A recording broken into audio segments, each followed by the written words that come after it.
नमो भगवते वासुदेवाय। ओम नमो भगवते वासुदेवाय। नारायणं नमस्कृत्य नरं चैव नरोत्तमं देवीं सरस्वतीं व्यासं ततो जयमुदीरयेत्। नष्टप्रायेषु अभद्रेषु नित्यं भागवत सेवया भगवती उत्तम श्लोके भक्तिर्भवती नैष्ठिकी।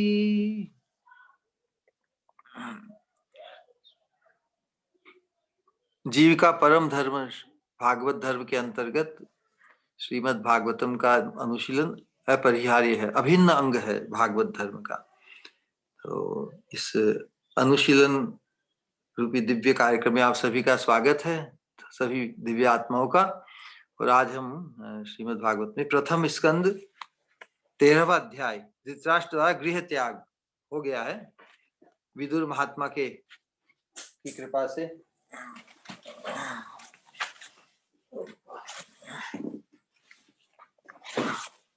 और जब नारद मुनि तो जब युधिष्ठिर महाराज चिंतित जो हुए कि उनके ताऊ ताई और चाचा श्री बिना कहे निकल गए, तो नारद मुनि उन्हें सांत्वना दे रहे हैं कि अब उनकी चिंता छोड़ दो, क्योंकि वो महत्पुरुष विदुर जी के साथ में है।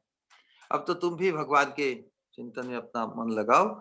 और वो तो त्रिकालज्ञ है नारद मुनि, तो इसलिए धृतराष्ट्र जिस क्रम से आगे बढ़ रहे हैं, जो जो हो रहा है और उनके बारे में भविष्यगत क्या क्या होने वाला है, सब कुछ विदित नारद मुनि को है अपनी दिव्य दृष्टि से।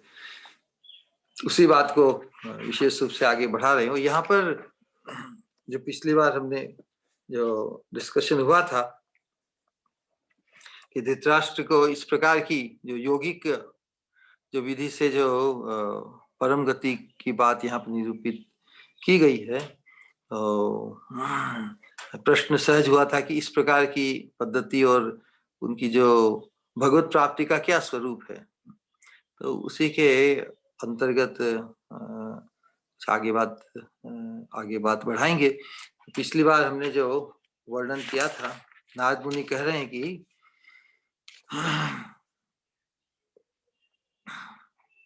जो योग पद्धति, योग के अंतर्गत अपने स्थूल शरीर की जो वासना है, स्थूल शरीर के साथ जो आइडेंटिफिकेशन है, उसको किस प्रकार छोड़ा जाए। तो एक एक घटनाक्रम है, एक प्रकार की योगिक विधि है जिसके अंतर्गत ये सब संपन्न होता है। श्रीमद् भागवतम के विशेष रूप से द्वितीय स्कंद में इस जो क्रम मुक्ति और सद्य मुक्ति अर्थात जो केवल अब साक्षात भगवत धाम को या भगवत प्राप्ति या इस भौतिक जगत अनेक आवरणों से भरा हुआ ना, पृथ्वी ही नहीं, पृथ्वी के अलावा जो और भी दूसरे अष्ट आवरण हैं, उनके अंतर्गत भी भोग विलास और होते। तो सद्य मुक्ति जो जिसकी अब जड़ आकांक्षा सब कुछ निर्मूल हो गई है, वो व्यक्ति डायरेक्ट इस जीवन, इस शरीर को छोड़कर, शरीर की वासनाओं आकांक्षा को छोड़कर साक्षात भगवान हरि का, भगवान का चिंतन करते हुए परम गति को प्राप्त करता है। वही यहाँ पर अभिष्ट बताया है, जो नारद मुनि बताया कि जीतासनो जित श्वास प्रत्याहृत षडिंद्रिय, सभी इंद्रियों को हरि भावनया ध्वस्त रज तमः तमो। जिसने योगी आसनों तथा श्वास लेने की विधि को वश में कर लिया है, वह अपनी इंद्रियों को भगवान के प्रति मोड़कर प्रकृति के गुणों अर्थात सत्व रजो तमो गुणों के कलमश के प्रति निश्चेष्ट हो जाता है। जो भगवान गीता में कहते हैं, देवी ईशा गुणमयी मम माया दुरत्यया। ये त्रिगुणात्मक जगत का जो आवेश है, वासनाएं, आकांक्षाएं अनंत काल से जीव को जकड़े हुई है ना, उस जकड़ की पकड़ से कैसे छूटा जाए। तो कहते कि योग साधना प्राणायाम इत्यादि जो विधियां जो वेदिक है, उससे क्या मन को और इंद्रियों की जो भोग की प्रवृत्ति है ना, गुणा गुणेषु वर्तन्ते इति मत्वा न सज्जते। तो योग विधि से जो सहज अंकुश और इंद्रियों का जो आकर्षण है विषयों के प्रति, उसमें शांति आती है। और फिर व्यक्ति विचार करके अपने आत्म का चिंतन कि मैं आत्मा हूं, ये मैं जड़ शरीर जो नश्वर जो विकारमय है वो नहीं, वो मैं नहीं। तो उस चिंता में वो देख सकता है योग बल से, योग साधना से, ध्यान पूर्वक जो चिंतन के मैं आत्मा हूं, मैं आत्मा हूं, मैं आत्मा हूं, मैं ये पदार्थ नहीं, मैं पदार्थ नहीं, ये जो चिंतन है ये भी बहुत उपयुक्त होता है। और पिछले युगों में तो बहुत उपयुक्त था इस प्रकार का आत्मचिंतन के माध्यम से ही जीव भौतिक शरीर की और सूक्ष्म इंद्रियों की, मन बुद्धि चित्त अहंकार की जो प्रवृत्ति थी, तो पहले स्थूल शरीर की वृत्तियों को सूक्ष्म शरीर में, जो हम स्थूल जैसे स्थूल ये आंखें देखते हैं कि कान नाक, तो इनकी भी सूक्ष्म इंद्रिय हैं कि हम ये जो हमें आंख जैसी दिखाई देती स्थूल दिखती, क्या उससे देखते हैं? नहीं, इसके अंदर भी एक इसके सूक्ष्म जो जो देखने का कार्य करती है। आंख तो दिखती है कि हाँ भाई इसके माध्यम से, आंख तो जिस प्रकार ऊपर एक ढांचा बना दिया जाता है ना, एक्सटेंशन, जैसे दूरबीन है, दूरबीन से हम देखते हैं ना, तो आंख पर जब दूरबीन लगा दिया जाता है, आंख पे चश्मे जिस प्रकार हमारे हैं, अब चश्मा यदि नहीं हो तो फिर देख नहीं पाएंगे बराबर। तो देखने की जो वृत्ति है, देखने की जो शक्ति है, देखना, वो एक सूक्ष्म इंद्रिय है और ये स्थूल इंद्रिय है, एक्सटेंशन है एक प्रकार से। जिस प्रकार व्यक्ति है उसकी अपनी अपनी चाल कितनी है, लेकिन जैसे यंत्र पे आरूढ़ होता है उतनी गति उसको मिल जाती है। व्यक्ति तो सब एक है, लेकिन जो एक 100 किलोमीटर की रफ्तार से चलने वाली गाड़ी पे बैठता है तो जिससे 100 किलोमीटर प्रति घंटा दौड़ता है, तो जैसा उसका साधन उस प्रकार उसी प्रकार अलग अलग योनियों में भी इंद्रियों की अलग अलग शक्ति प्रकाशित होती है। कहने का आशय है कि जब इंद्रियों का जो आवेश है विषयों की तरफ, उस पे जब वो जब वशीभूत हो जाता है जीव के, तो उनको सहज फिर जो विषयों में जाती है उन्हीं इंद्रियों को भगवान के संबंध से जोड़ सकते हो। हमने पिछली बार बताया कि सवई मन है कृष्ण पदार बिंदुयो, अम्बरीश महाराज ने अपनी इंद्रियों को, मन को, सबको भगवान के संबंध से नियोजित किया।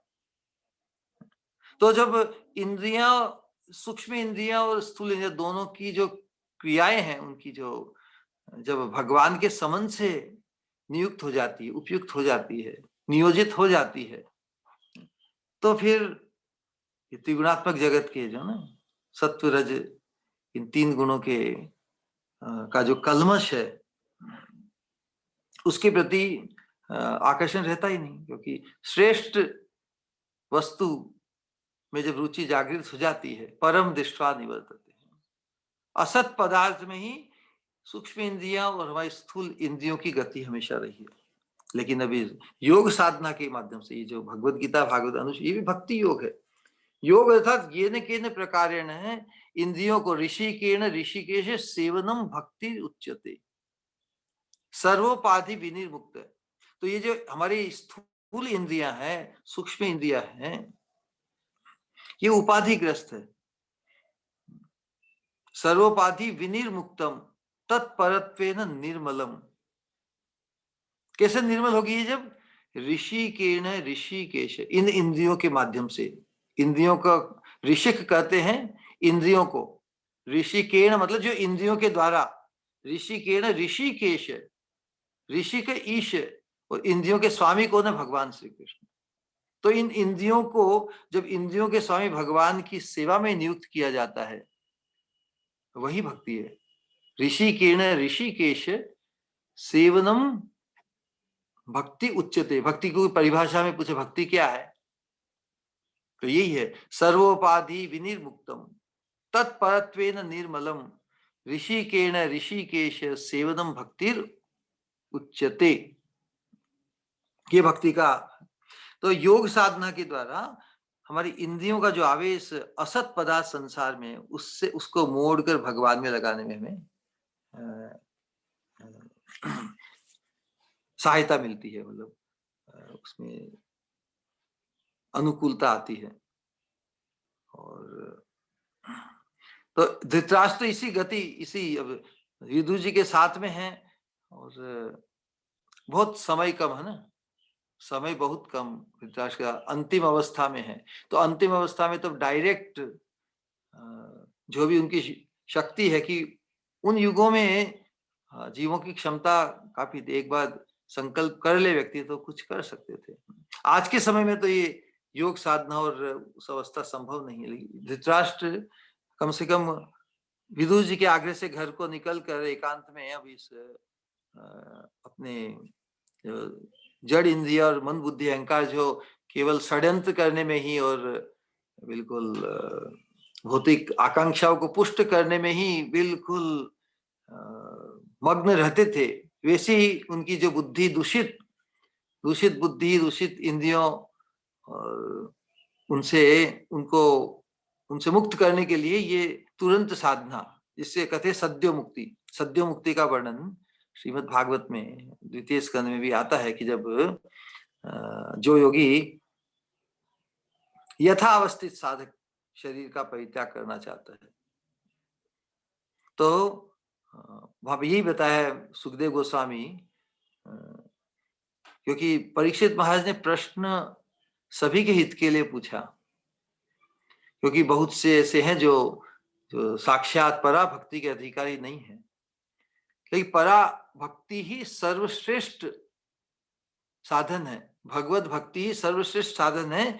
इसको तुलनात्मक दृष्टि से स्थापित करने के लिए वो सद्य मुक्ति और जो योग साधना के द्वारा जो योगी या साधक इस जड़ कलमश के आवेश से मुक्त होता है, उसको भी क्रम मुक्ति और सद्य मुक्ति के अंतर्गत बताया है। लेकिन जिसे एक बार भगवान की सेवा रूपी या वैकुंठ पद की जिसे जानकारी हो जाती है, वैकुंठ पद पाने की जिसकी स्पृहा जागृत हो जाती है सत्संग के माध्यम से, भगवत धाम की प्राप्ति को ही जो एकांतिक एकमात्र लक्ष्य करता है, फिर वो और कहीं भटकना नहीं चाहता, क्योंकि इस पृथ्वी लोक के आवरण से छूटकर भी दूसरे लोकों में, इस ब्रह्मांड के अलग जो 8 आवरण हैं, उनमें भी एक से एक उत्तरोत्तर अधिक से अधिक सुख और भोग है।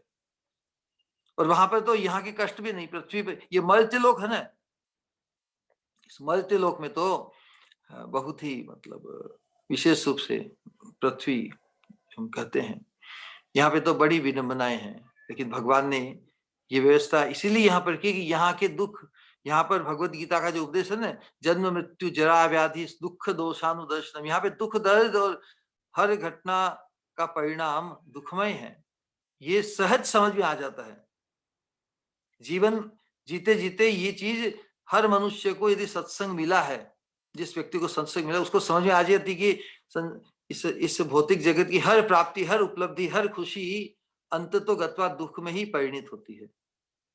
ये अनुभव सहज हो जाता है। इसलिए इस मनुष्य योनि को पाकर इस भारतवर्ष में सत्संग के माध्यम से हम साक्षात वैकुंठ प्राप्ति को ही लक्ष्य कर सकते, गोलोक धाम की प्राप्ति को लक्ष्य कर सकते हैं, क्योंकि हमें और कहीं भटकाव नहीं। क्योंकि भागवत के अनुशील से हम समझ जाते कि सभी लोकों में खटपट है, इंद्र लोक में भी समस्या आती है जाती, वहां भी परमानेंट नहीं, वहां पर भी विडंबनाएं हैं। तो टोटल सॉल्यूशन, जब हम इस समस्या को छोड़कर ये दूसरी समस्या, दूसरे स्थान को श्रेष्ठ मानकर फिर वहीं की समस्या को झेलना पड़ेगा। श्रील प्रभुपाद जी उदाहरण देते हैं ना कि कोई व्यक्ति लोहे की क्या बोलते हैं जंजीर, लोहे की जंजीर से बंधा हो, कोई चांदी की जंजीर से, कोई सोने की जंजीर से, तो जो लोहे की जंजीर से बंधा है वो सोचता है अरे लोहे में तो काट आता है, मैं तो सोने के घर में जाना चाहता हूँ, सोने की जंजीर में जाना चाहता हूँ। लेकिन संसार के किसी भी लोक में या इस संसार के हमारे जीवन में भी अंतर्गत भी कुछ लोग ऐसे जिनका जीवन बड़ा जटिल होता है, लोहे की जंजीर से बंधे होते हैं। किसी का और अनुकूल होता है, लेकिन वो भी बंधे तो होते हैं चांदी की जंजीर से, कोई सोने की जंजीर से। आलीशान जीवन, खूब रईसी जीवन जीते हैं, लेकिन झंझरें तो उनको भी है ना। क्या उन्हें रोग अवस्था नहीं झेलनी पड़ती? क्या वृद्ध अवस्था नहीं झेलनी पड़ती? क्या वो मृत्यु के भय से मुक्त है? नहीं है। तो आपात दृष्टि से जीवन की सुविधाएं अनेक होने से जीवन की मूलभूत समस्याओं का समाधान तो नहीं हुआ। नहीं तो मूलभूत समस्याओं का समाधान तभी होगा जब हम, जहां पर ये हमारे हमारे जीवन की इस मर्त्य लोक की जो मूलभूत समस्याएं हैं, जहां पर है ही नहीं, वो समस्याएं है ही नहीं, वैसे लोक को ढूंढना होगा। इस लोक में ही, इस 14 भुवन के अंतर्गत यदि हम प्रगति करेंगे, एक लोक को छोड़कर दूसरे लोक को छोड़कर, लेकिन वहां पर भी समस्याओं का समाधान नहीं है। समस्याओं का पूर्ण विधान तो वैकुंठ जगत में ही है। तो इस दृष्टिकोण से विदुर महात्मा ने धृतराष्ट्र को तैयार किया कि बस अब आप तो बहुत समय तो बिल्कुल रहा नहीं, थोड़ा समय बस एकांतिक भाव से देखो। महत पुरुष का जो बताया ना प्रभाव, तुलयाम लवेनापि न स्वर्गम न पुनर्भव भगवत संगी संगस्य मर्त्यानाम किम उताशसे। महत पुरुष का एक थोड़ा सा भी संग, उसकी तुलना हम मोक्ष के, स्वर्ग के सुख या किसी भी संसार के सुख से नहीं कर सकते, क्योंकि जो महत पुरुष का एक पल का संग भी उसे वैकुंठ दृष्टि, उसके दृष्टि में वैकुंठ ही लक्ष्य हो जाता है। तुलयाम लवेनापि न स्वर्गम, उसकी तुलना महत पुरुष के संग के, एक क्षण के संग की तुलना भी हम स्वर्ग के सुख या मोक्ष की प्राप्ति, सिद्धि की प्राप्ति से नहीं कर सकते, क्योंकि महत पुरुष का लक्ष्य होता है वैकुंठ जगत। और जब महत पुरुष का जो संग मिल जाता है, उसकी भी दृष्टि और बुद्धि उस वैकुंठ नित्य शाश्वत जगत परम गति स्वरूप उसकी हो जाती है। तो महत पुरुष अवश्य ही धृतराष्ट्र के जीवन में कारगर हो गए हैं। वो तो शुरू से ही महत पुरुष थे। विदुर जी की सुनी नहीं अपने आवेश से, जब तो राजा का और अपना शासन का आवेश था। इसलिए भगवान की कृपा से ये समय परिवर्तनशील है ना, सभी के जीवन में परिवर्तन के साथ यदि कुछ झटके लगे जीवन में, सब सत्ता से रिक्त हो जाए व्यक्ति, धन संपत्ति यौवन स्वास्थ्य को लेकर बहुत गुमान होता है ना, अपने रूप का, सौंदर्य का, अपने ठाठ का, अपने बाट का, अपने वट का, अपने गुमान, बहुत से गुमान होते हैं लोगों को ना, बहुत चीजों पे इतराते हैं लोग, हमने देखा है। वही उनका शौक होता है, मतलब बस जीवन में यही कि बस हमारे जैसा कोई, हम श्रेष्ठ हैं, श्रेष्ठता का गुमान। तो लेकिन भगवान की कृपा से ये जो परिवर्तन आते हैं झटके, रोग अवस्था लेकर, बुढ़ापा लेकर, निराश, अपेक्षा, हमें संसार में अपने ही बंधुओं से, अपने ही स्वजनों से अपेक्षा होती है ना, और अपेक्षा जब अपेक्षा के अनुरूप हमारे साथ व्यवहार नहीं होता हमारे प्रति, तो फिर अनेक निराशाएं आती है। और साथ ही साथ समय के साथ जो घटना का परिवर्तनशील है, जीवन मृत्यु की तरफ भी बढ़ रहा है। तो मृत्यु से पहले हमें जीवन को किस दिशा की तरफ मोड़ना है, हमारी चेतना किस चीज को लक्ष्य करेगी। चेतना ऑप्शन को ढूंढेगी हमेशा कि मुझे क्या ऑप्शन है, मेरे विकल्प क्या है मृत्यु से। मृत्यु तो अवश्यम भावी है, मेरे विकल्प का, मुझे कहाँ जाना है उसका चिंतन हम उसके पहले ही करें। तो पारमार्थिक जागृति को लेकर हमें यही कहना है कि it is never too late. जिस दिन व्यक्ति उस विकल्प को ढूंढने लगेगा कि मुझे वैकुंठ परम पद की ही प्राप्ति करनी, परम पद को ही मुझे लक्ष्य करना है, फिर संसार के भटकाव, संसार के आकर्षण, संसार के विकल्प उसे ज्यादा आकर्षित नहीं करेंगे, क्योंकि उसने देख लिया कि ये भूल भलैया है। अब तो मृत्यु की तरफ मैं बढ़ रहा हूँ और मैं संकल्प संसार में सुखी होने के कर रहा हूँ। कहाँ है सुख? बुढ़ापा आ गया, रोगग्रस्त है जीव, और मृत्यु ऊपर लटक रही है सिर पर, इट इज इमिनेंट। इमिनेंट और इमानेंट। इमिनेंट मतलब एनी मोमेंट, कभी भी आ सकती है, और इमानेंट है इनबिल्ट, अवश्य आएगी। ये अंग्रेजी के दो शब्द बचे, एक है इमिनेंट और इमानेंट। इमिनेंट कहते हैं लटक रही है, कभी भी आ सकती है। हम सभी तो आसन्न मृत्यु है, कि परीक्षित महाराज आसन्न मृत्यु है क्या? नहीं, हम सभी आसन्न मृत्यु है, इमिनेंट है। और इमानेंट कहते हैं इनबिल्ट, जैसे ही जायते ही ध्रुव मृत्युम, जो भगवान कहते हैं जायते ही ध्रुव मृत्युम, अवश्य आएगी, उसे कहते हैं इमानेंट, इनबिल्ट है, जन्म के साथ मृत्यु। इमिनेंट कहते हैं कि लटक रही है, कब आ जाएगी। तो विचार कीजिए, जो चीज अवश्य आने वाली है और मालूम ना हो कब आ जाएगी, तब तो बहुत तुर्णम यते, फिर तो शीघ्रता से शीघ्र उसके लिए तैयार रहना चाहिए कि नहीं? बताइए, बुद्धिमान व्यक्ति वही है जो मृत्यु के मोमेंट को सफल बनाना सीख जाए। जो चीज अवश्यम भावी है, अवश्य होने वाली है, और फिर भी जब तक नहीं आती तब तक ही अवसर है। इसलिए व्यक्ति उस पल का स्मरण करते हुए पूर्ण जागृति के साथ, पूर्ण आवेश के साथ, तीव्रेण भक्ति योगे न यजित है पुरुष पर, वही उसी मनुष्य जीवन, वही मनुष्य, उसी व्यक्ति का जीवन सफल है। हमारे जीवन में वो आवेश, तीव्रता का, कि जिस मृत्यु जो फिनिश लाइन है वो अवश्य आएगी, लेकिन कब आ जाएगी उसका मालूम नहीं। तो जब तक नहीं आती तब तक ही हम उसका लाभ ले लेंगे, उस समय का, अवसर का। अवेकनिंग, ऐसी अवेकनिंग, जागृति तो सही कहते हैं ना, कि व्यक्ति जाग जाता है, मतलब फिर सो नहीं सकता। क्यों नहीं सो सकता? अरे कभी आ जाएगी, अब तो उसका इंतजार।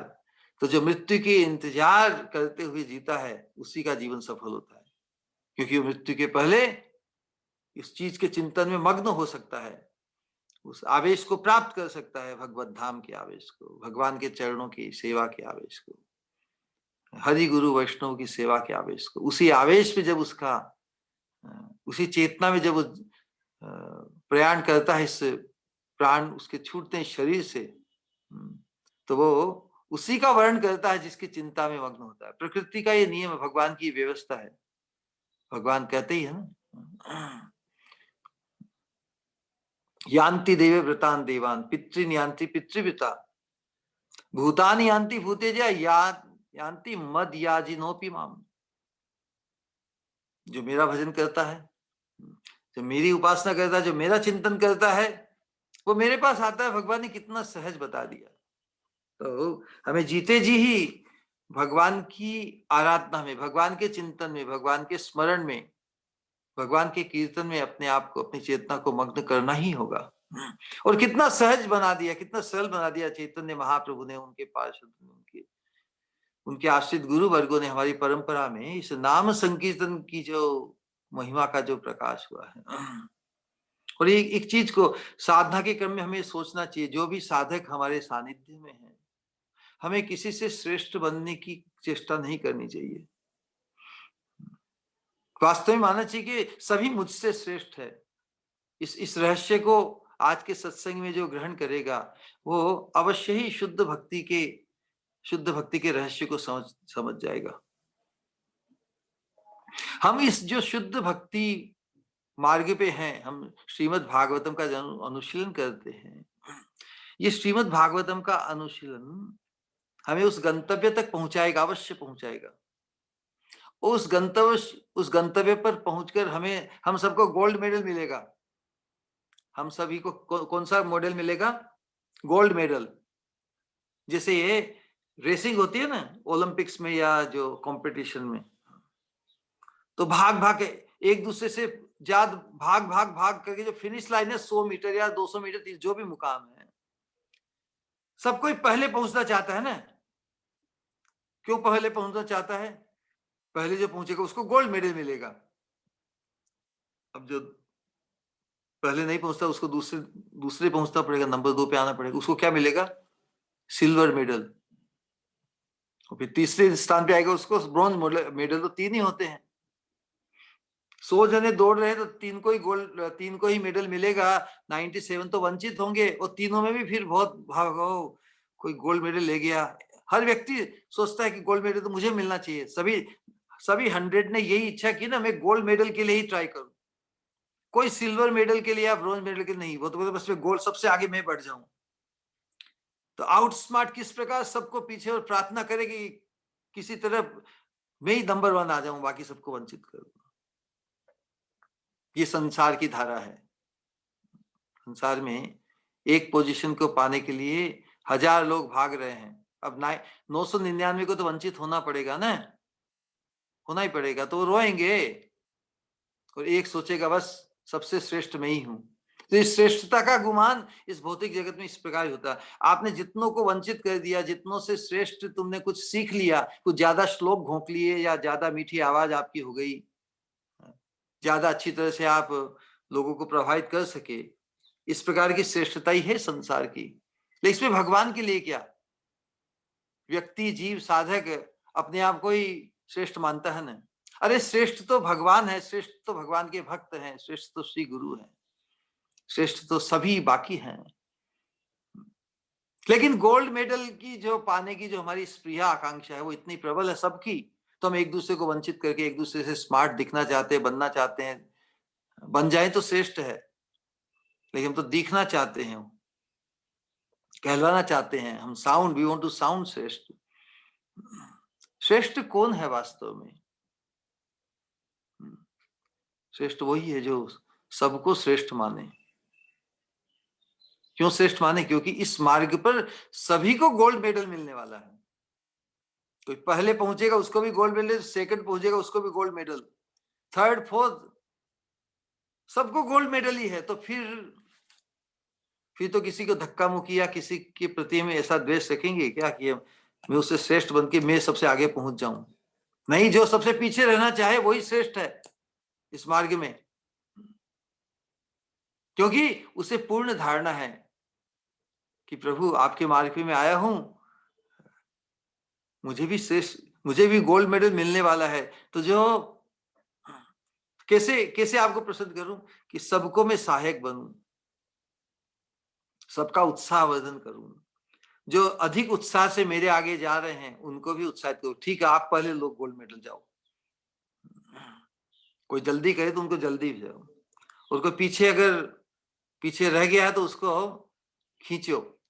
हमारा रोल इस शुद्ध भक्ति के मार्ग में फैसिलिटेटर का है। भगवान ये देखते हैं कि हमारी मनसा क्या है, हम किस प्रकार अन्य वैष्णव को, साधक वैष्णव को हम ट्रीट करते हैं। ये दृष्टिकोण जब तक नहीं आएगा, ऐसी बुद्धि जब तक हमारी नहीं बनेगी, हम बहुत पीछे रह जाएंगे। इस मार्ग में तो जो सबसे आगे जाना चाहता है वो सबसे पीछे हो जाता है। ये चक्र बड़ा विचित्र है। ये शुद्ध भक्ति मार्ग की जो पंथा है ना, इसके सीक्रेट्स को हमें समझना होगा भागवत अनुशीलन के माध्यम से। इसमें हमारी चेतना को दास से दासानुदास, ये कोई कहने के लिए सूत्र नहीं है, इसे जीवन में उतारने के लिए है। गोपी भरतु पद कमलयो दास दासानुदास। वित्रासुर कहते हैं कि दासानुदासो भवितास्मि भूय मनः स्मरेता सुपतेर्गुणांस्ते गृणीत वाक्कर्म करोतु कायः। ये जो भावना दास दासानुदास की, जो भगवान के दास है, हम अन्य वैष्णव को भगवान के प्रिय माने, तभी हम भगवान के प्रिय बन पाएंगे। ये रहस्य है। सभी वैष्णव हमारे गुरु वर्ग है। यदि हमें वास्तव में भगवान की नजरों में श्रेष्ठ बनना है तो इसका यही रहस्य है। हम दूसरे भक्तों पर आक्षेप नहीं करेंगे, दूसरे भक्तों में कोई भी दोष नहीं देखेंगे, क्योंकि वो हमारा अधिकार नहीं है। हम किसी पे अथॉरिटी नहीं है। जिस प्रकार माता पिता बच्चों पे अधिकारी होते हैं ना, तो उनमें उनका शोधन करने के लिए उनको मार्गदर्शित करना आवश्यक है। लेकिन जो वैष्णव, जो साधक है, उनकी अथॉरिटी तो उनके श्री गुरु और भगवान है, वही उनका शोधन करेंगे। हमें किसी में दोषारोपण देखकर किसी को कम नहीं आंकना है, क्योंकि ये हमारी दृष्टि का दोष हो सकता है। हम जब जजमेंट करते हैं ना, जजमेंट करने में सबसे बड़ी खराबी क्या है बताऊं? अब जो जज है वो तो जज करेगा, जजमेंट करना है, उसको तो न्याय देना है। लेकिन हम जिसके ऊपर जज नहीं है, हम जिसके ऊपर अथॉरिटी नहीं है, उनमें दोष देखना, ये हम खुद इम्प्लीकेट होते हैं कि जो हमारा अधिकार नहीं, अनधिकृत अनऑथोराइज कार्य हम करते हैं मानसिकता से, मन के चिंतन से, वाणी से। हम वाणी से एक वैष्णव की निंदा या उसमें कुछ दोष दृष्टि करते हुए, क्योंकि हमारी बुद्धि तो इतनी इतनी दूषित है ना, बुद्धि में द्वेष भरा है, दृष्टि में दोष भरा है। हम किसी भी साधक जिसको हम हमारे दुर्भाग्य के कारण अपने से कम माने या अपने से श्रेष्ठ नहीं माने, उसमें भी हम दोष देखते हैं, उसकी निंदा करते हैं वाणी से किसी दूसरे भक्त के पास या किसी और के पास। तो हमारे जैसा नीच व्यक्ति कोई नहीं। हमारा हमें श्रेष्ठ से श्रेष्ठ नाम मिला हो, श्रेष्ठ से कुल में हमारा जन्म हुआ हो, जन्म ऐश्वर्य श्रुति श्री, हमारा सौंदर्य रूप रंग शरीर का हो, वैभव हो, विद्या हो, लेकिन यदि हमने दोष दृष्टि को नहीं छोड़ा, द्वेष बुद्धि से हम मुक्त नहीं हुए, तो हम तो बहुत पीछे हो गए। हम जो सबको लांघ कर सबसे श्रेष्ठ बनने की जो धूस है हमारी, श्रेष्ठ दिखने के लिए, श्रेष्ठ कहलाने के लिए जो हमारी तमन्ना है, वो हमको सबसे पीछे धकेल देगी। इस रहस्य को हमें जानना होगा, नहीं तो ये बातें केवल सुनकर भी हम ये गुह्य रह जाएगी। राज विद्या राज गुह्यम, ये हाईएस्ट पथ पे जो हम चले हैं, परम पद को पाने के लिए, उसमें हम यदि पीछे चलने लगे तो क्या होगा? यही पीछे चलना है। हम अपने आपे में नहीं रहे, हम अपने वास्तविक स्वरूप को भूल गए कि हम दास दासानुदास है। हमें दूसरे साधकों की प्रशंसा ही करनी है। हर रोज जिस व्यक्ति के प्रति आपका द्वेष भाव या स्पर्धात्मक भाव रहा हो, उस व्यक्ति में एक गुण देखिए, एक गुण का। शायद वो बालों का श्रृंगार बहुत अच्छा करता हो, या कोई मेकअप बहुत अच्छा करता हो, साड़ी बहुत अच्छी तरह से पहनते हो, या किसी धोती बहुत अच्छी हो, तिलक बहुत अच्छा हो, रूप रंग बहुत अच्छा हो, है ना? किसी भी व्यक्ति के का एक गुण तो हम देख सकते हैं कि नहीं? एक गुण देखेंगे तो फिर हजार जो दोष हम देखते थे वो ढक जाएंगे, क्योंकि फिर एक गुण देखने से वो वैष्णव है, वो भगवान का प्रिय है, ये बात प्रकाशित हो जाएगी। उस एक गुण को मैग्नीफाई करेंगे, अरे यार ये भक्त, ये साधक, ये माता जी या ये व्यक्ति, इसमें एक गुण तो बहुत विशेष है। तो फिर एक ही क्यों देख रहे हो? अनंत गुण विशेष है। हमने उसका आकलन, उसकी तो ध्यान नहीं दिया जानबूझकर, क्योंकि हमें तो दोष ही देखने की आदत पड़ी है। जो एक दोष ही कितना भयंकर होता है कि व्यक्ति के हजार गुणों को ढक देता है, जो स्वयं प्रकाशित है। इस मार्ग पे जो हम आए हैं, हर व्यक्ति कितना रेयर है, कितना कीमती है। संसार में अरबों लोग हैं, 700 करोड़, अरबों लोग हैं। कितने कितने जीव, कितने साधक इस शुद्ध भक्ति के मार्ग को अपनाए हैं। हम भारतीय वैदिक धर्म के अंतर्गत भी जब तक इस शुद्ध भक्ति की मार्ग का सौभाग्य में नहीं मिला, तो हम भी धर्म के अंतर्गत इसी खींचातानी में, देखा देखी में, राग द्वेष में फंसे हुए थे। हमें नहीं फंसना है उस राग द्वेष में। हमें दूसरे भक्तों, साधकों में श्रेष्ठता ही देखनी है। और जब आप अपनी दृष्टि में, अपनी बुद्धि से दूसरों को श्रेष्ठ देखने लगेंगे, दूसरों में श्रेष्ठ गुण का चिंतन करने लगेंगे, तो भगवान आपका चिंतन करेंगे। आप भगवान की दृष्टि में आ जाओगे, क्योंकि भगवान को तो वही प्रिय है जिसे उनके भक्त प्रिय है, जो प्रत्येक साधक को भगवान के शुद्ध भक्त के रूप में आकलन करता है। हम कह सकते हैं कि कोई शुद्ध भक्त नहीं है? हम क्लेम कर सकते हैं क्या कि कोई शुद्ध भक्त नहीं है? हाँ, मैं ये कह सकता हूं, मैं शुद्ध भक्त नहीं हूं। This is the only safe thing. यही सत्य, यही सुरक्षित, सेफली वी कैन से। हम और किसी के बारे में किसी को कम आकलन नहीं कर सकते, ये तो भयंकर दोष, अपराध हो जाएगा। तो जो दूसरों को पुश करे कि हाँ हाँ आप शुद्ध भक्त, आप सबसे पहले जाइए, आप मुझसे श्रेष्ठ हैं, हमारे हृदय कितना हल्का हो जाएगा। इसका इसका अभ्यास करके देखिए। किसी भी भक्त को, साधक को श्रेष्ठ मान के उसके साथ व्यवहार कीजिए, आपका हृदय गदगद हो जाएगा। आप देखेंगे वास्तव में बुरा जो देखन में चला, बुरा न मिलिया कोई, जो दिल खोजा आपना, मुझसे बुरा न कोई। सुधार की सबसे ज्यादा आवश्यकता तो मुझे ही है। मैं ऐसे दोष से दूषित हूं कि दूसरों में गुण नहीं देख पाते हम। तो इस रोग से अपने आप को मुक्त करना है, इस भागवत के सत्संग के माध्यम से। ये जो भव रोग का जो मुख्य कारण है, संसार में हम श्रेष्ठ या सुखी होकर जीना चाहते हैं, उसी में आसक्त रखते हैं, तो हम हमारी जो शुद्ध भक्ति मार्ग की साधना है, उसमें भी हम वही जो हमारी ग्रंथि है ना, जो संस्कार है अपने आप की श्रेष्ठता को स्थापित करने की, अपनी महिमा को स्थापित करने की, वो प्रवेश कर जाती है और हमारी जो साधन भक्ति का जो शुद्ध स्वरूप है वो ढक जाता है। फिर केवल औपचारिक रह जाती है साधना, नकल भक्ति से कहते हैं। जब तक भाव जागृत नहीं होता तब तक हम देखा देखी ही करते हैं, लेकिन जिसका भाव जागृत हो गया उसे पड़ी ही नहीं। यश और रस, हम जो दो बात कहते हैं ना, किसी को यश चाहिए और किसी को रस चाहिए।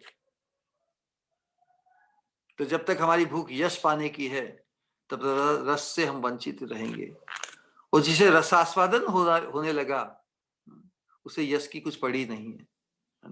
किसको किस चीज की पड़ी है, अपने आप को खोजें।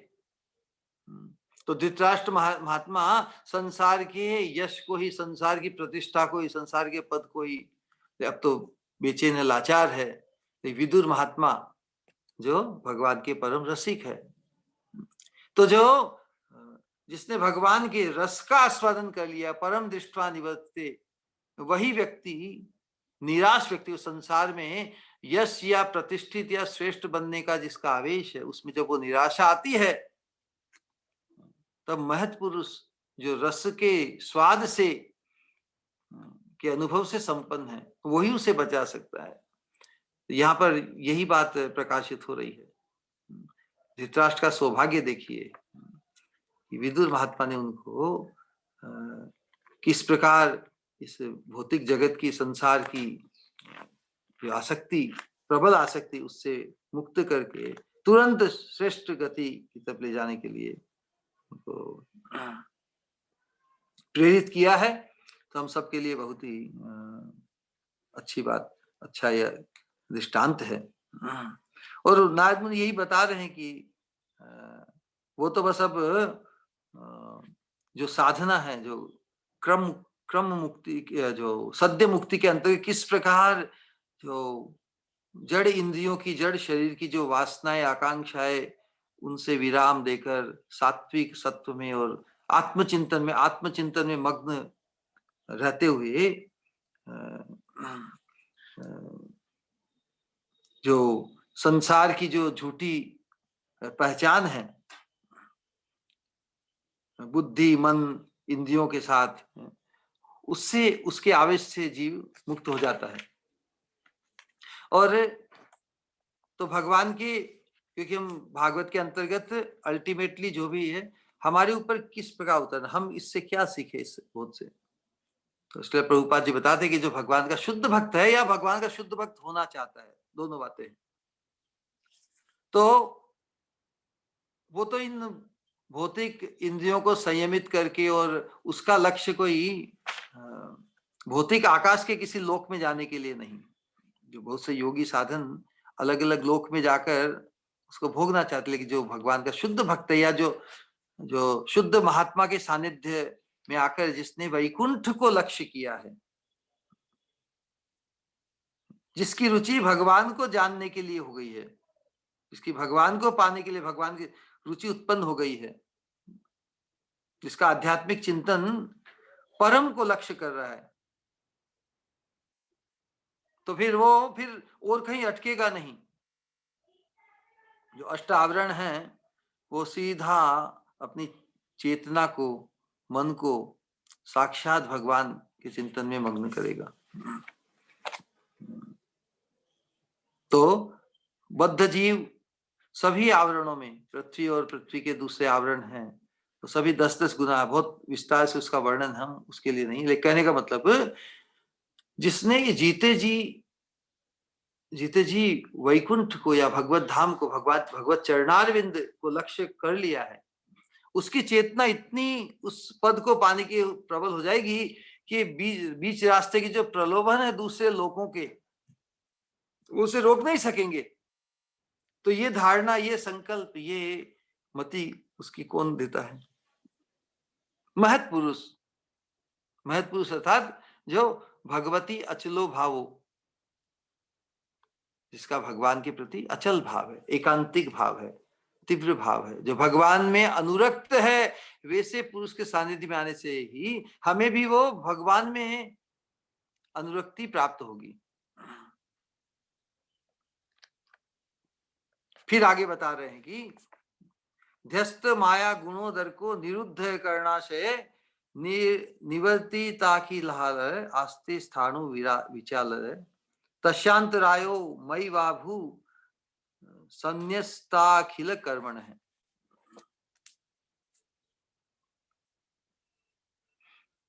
सारे भौतिक कार्यों का परित्याग जब हो जाता है तो सब अवरोध, मार्ग के सारे अवरोधों को पार कर जाएंगे। योग विधि के अंतर्गत बताया है कि इंद्रियों के सारे कार्य बाहर से भी रोक देने होंगे और प्रकृति के गुणों से प्रभावित होने वाली इंद्रियों की अंतःक्रियाओं के प्रति भी अभेद्य रहना होगा। तो ये योग विधि, क्योंकि टाइम, समय बहुत कम है और किसी प्रकार उनको इन जड़ आवेशों से मुक्त करने के लिए फास्ट गति, फास्ट ट्रैक पे सद्यो मुक्ति, बस अपने वातावरण को, अपने अंतर मन को और बाहर की इंद्रियों के आवेशों मुक्त करके सीधा भगवान के ध्यान में मग्न रहो। तो बता दें कि योग विधि से जो धृतराष्ट्र सभी प्रकार के भौतिक कर्मों से तो उपरामता उनकी आ गई थी, अब उसमें उनके प्रति उनका आवेश नहीं है, क्योंकि जब तक हम इस तीन गुणों के प्रभाव में रहते हैं, जब भौतिक आकांक्षाओं का ही आवेश बड़ा प्रबल होता है। लेकिन योग विधि से इसे जो भोग का आवेश है उससे बचा जा सकता है, क्योंकि योग विधि अर्थात भगवान से जुड़ने की विधि।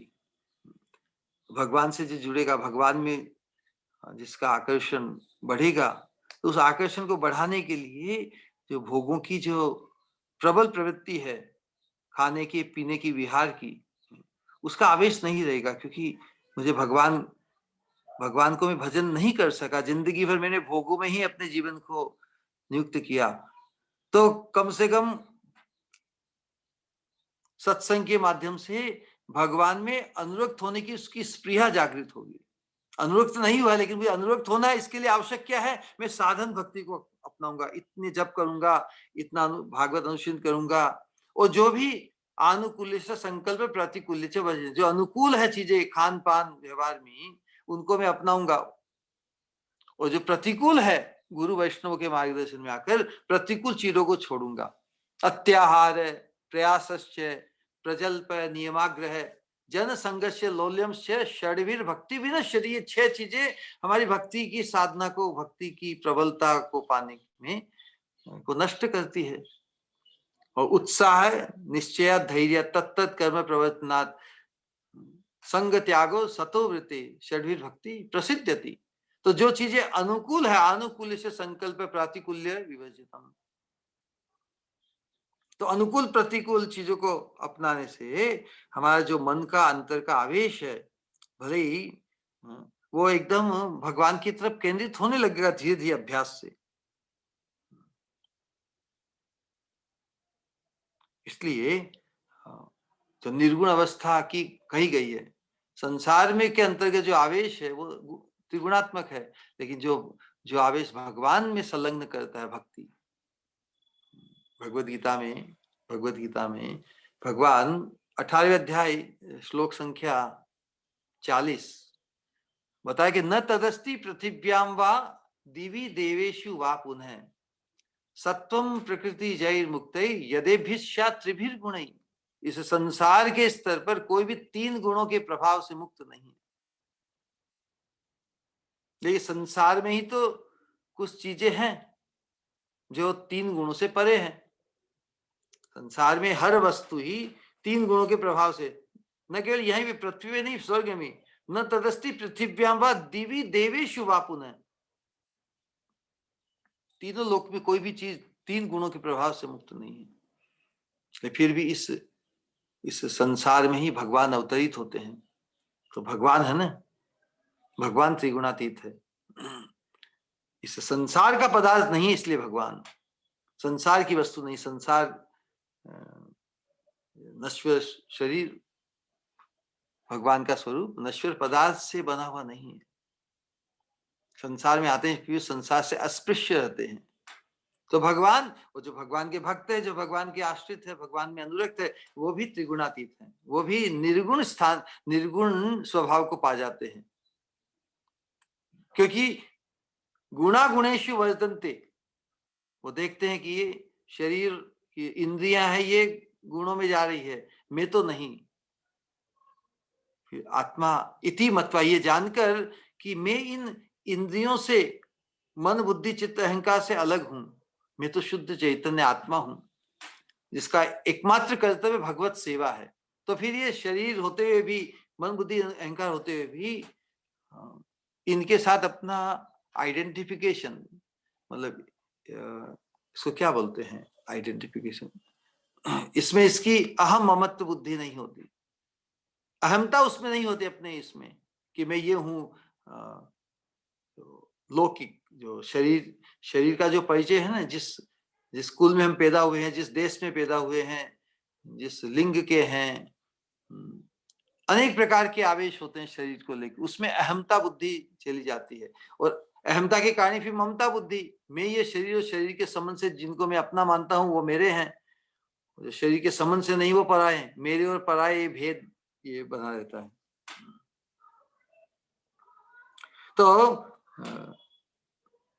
इसीलिए भगवान के साथ जो हमारा संबंध, जो संबंध ज्ञान है, दिव्य संबंध ज्ञान, वो निर्गुण भाव है। मैं कृष्ण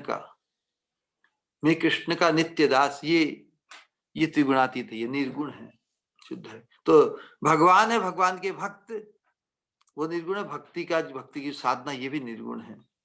तो हम त्रिगुणातीत, त्रिगुण आवेश में रहते हुए भी भगवान की ऐसी व्यवस्था है कि हमें इस नाम के अनुशीलन से, भक्ति के अनुशीलन से, गुरु वर्ग आचार्य के मार्गदर्शन में हम भी इस निर्गुण आवेश को, मतलब भगवान के संबंध से अपने आवेश को उत्पन्न कर सकते हैं, और त्रिगुणात्मक जगत के आवेश से अपना को मुक्त कर सकते हैं। आवेश तो आवश्यक है ना। हमारी प्रवृत्ति, हमारी फीलिंग, विलिंग एंड डूइंग, इसको कुछ ना कुछ तो खुराक चाहिए। बस इस खुराक को सत्संग के माध्यम से, भगवत अनुशीलन के माध्यम से हम निर्गुण अवस्था को प्राप्त कर सकते हैं।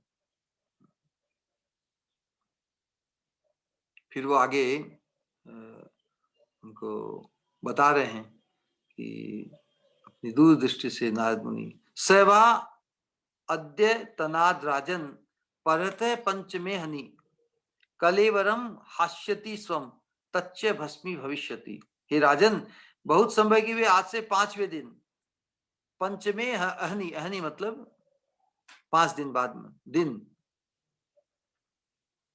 अपना शरीर छोड़ देंगे और उनका शरीर राख हो जाएगा।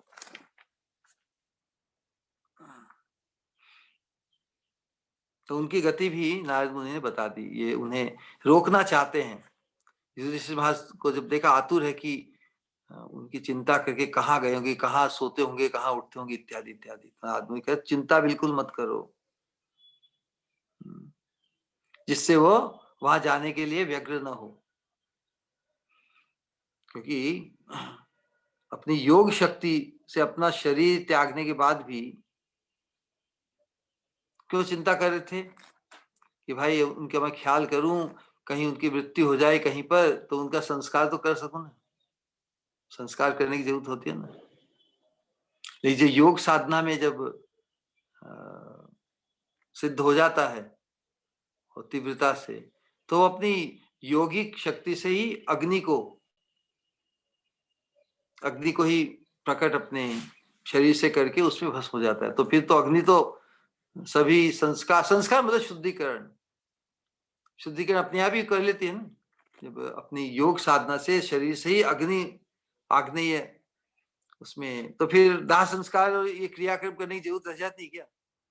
इसलिए श्रेष्ठ मृत्यु है जो घर परिवार के माहौल के आवेश से दूर हो, कि वो भगवान को किसी भी अवस्था में, दुख दर्द कैसी भी अवस्था, ऐसा ही अवस्था में भगवान को पुकार सकता है। तो यहाँ पर नारद मुनि यही बता रहे हैं कि तुम उसकी चिंता छोड़ दो, 5वें दिन अब उनका देहपात होगा और वो अपनी योग शक्ति से अपना शरीर त्यागने के बाद फिर क्या होगा? अपनी अग्नि से ही फिर संस्कार की चिंता है क्या? तो इसलिए बिल्कुल निश्चिंत हो जाओ उनके लिए, कोई आवश्यकता नहीं है इतनी चिंता करने की।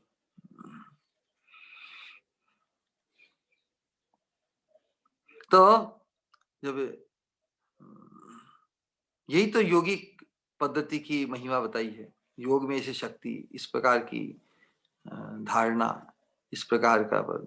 तो बहुत से आज भी कोई ऐसे योगी होते हैं, सिद्ध योगी, जो अपने आप को मतलब जीते जी ही जमीन में रख देते हैं और फिर कुछ समय के बाद वे बाहर भी आते हैं, है इस, लेकिन वास्तव में उनका लक्ष्य भगवत धाम नहीं होता। लेकिन जिनका लक्ष्य भगवत धाम है, उनके लिए ये चीज की आवश्यकता नहीं। पूरा जो क्रम बताया है इस प्रकार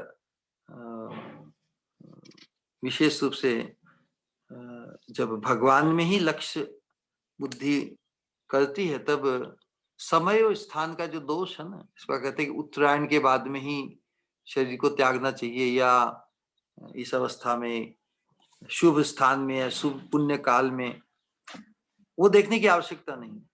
क्योंकि जो भगवान की में अनुरक्त होकर भगवान का ध्यान करते हुए ही जीते हैं, उनके लिए फिर ये काल का दोष नहीं कि ऊर्ध्व गति, क्योंकि जो भक्त है वो तो वैकुंठ गति, गोलोक धाम गति, उसको लक्ष्य करता है, वो ऊर्ध्व गति नहीं। ऊर्ध्व गति मतलब स्वर्ग या और भी ऊपर नहीं। हमें कोई सत्व गुण में शरीर के उत्तरायण में या दिन के समय में, या कौन सा पक्ष होता है, कृष्ण पक्ष, जो ये विधान है ये भक्ति मार्ग के लिए लागू नहीं होते। ये तो जिसे केवल ऊर्ध्व गति की, भाई अधोगति ना हो, जिसे इतना बचना है। लेकिन जो भगवान में अनुरक्त हो जाते हैं वो तो भगवत पद, परम पद को पा जाते हैं। परम पद की तुलना कोई ऊर्ध्व गति या निम्न गति या अधोगति उससे नहीं होती। वो तो निर्गुण है। 3 गुणों के अंतर्गत ऊर्ध्व गति, सत्वम, जो सत्व गुण में जो शरीर त्याग करते हैं उनकी स्वर्ग गति होती है, रजोगुण में मनुष्य होनी, तमोगुण में पशु होनी, है ना, ये 3 गुणों के अंतर्गत। लेकिन जो निर्गुण अवस्था को प्राप्त कर लेता है भगवान के चिंतन से, उसकी गति क्या होती है? उसकी होती है वैकुंठ गति। तो उसी चीज को का निरूपण करते हुए नारद मुनि सांत्वना दे रहे हैं कि अब उनके लिए तुम निश्चिंत हो जाओ।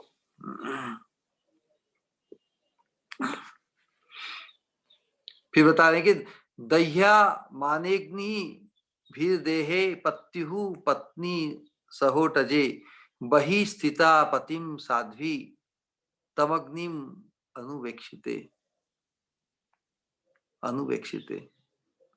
तो गंधारी भी अब उनके अनुगत्य होगी। जब पति को अपने ही शरीर से प्रकट अग्नि में भस्मीभूत होते देखा, तो गंधारी भी अपनी जो पतिव्रत्य धर्म का जो अंतिम राइट है, जो अंतिम उसका कर्तव्य है, वो सहज, क्योंकि पति का विरह तो उसे अग्नि से भी,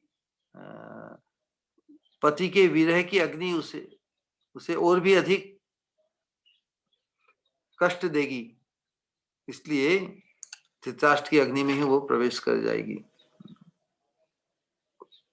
अग्नि में प्रवेश करेगी। तो यही आदर्श नारी की बात बताई है श्रील प्रभुपाद जी।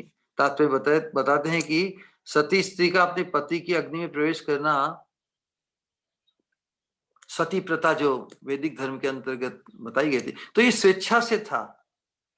पतिव्रता अपने पत्नी धर्म पति के प्रति निभाने में इतनी अनुरक्त, वो कहते हैं लोक में भी कि पति परमेश्वर। कहने का आशय है कि पत्नी के लिए तो, स्त्री के लिए तो प्रमोशन ही है, जो अपने पति के प्रति कर्तव्य को निभाती है उसका प्रमोशन है वो। क्योंकि पारमार्थिक दृष्टिकोण से एक हम ये जो कन्वेंशनल हम कहते हैं ना कि पुरुष का शरीर भक्ति के लिए या दूसरी चीजों के लिए अधिक अनुकूल माना गया है शास्त्रों में स्त्री शरीर की अपेक्षा। लेकिन ये तो केवल ऊपरी है, ये जो डिफरेंस है ये ऊपरी है। अल्टीमेटली तो सत्संग जिसे शुद्ध भक्तों का प्राप्त हो जाता है, फिर ये जो भेद है ये गौण हो जाता है। फिर ये भेद तो है, तो हमें तो इस भेद के कारण जो कोई ऐसा माने भी या कहे भी कि भाई स्त्री का शरीर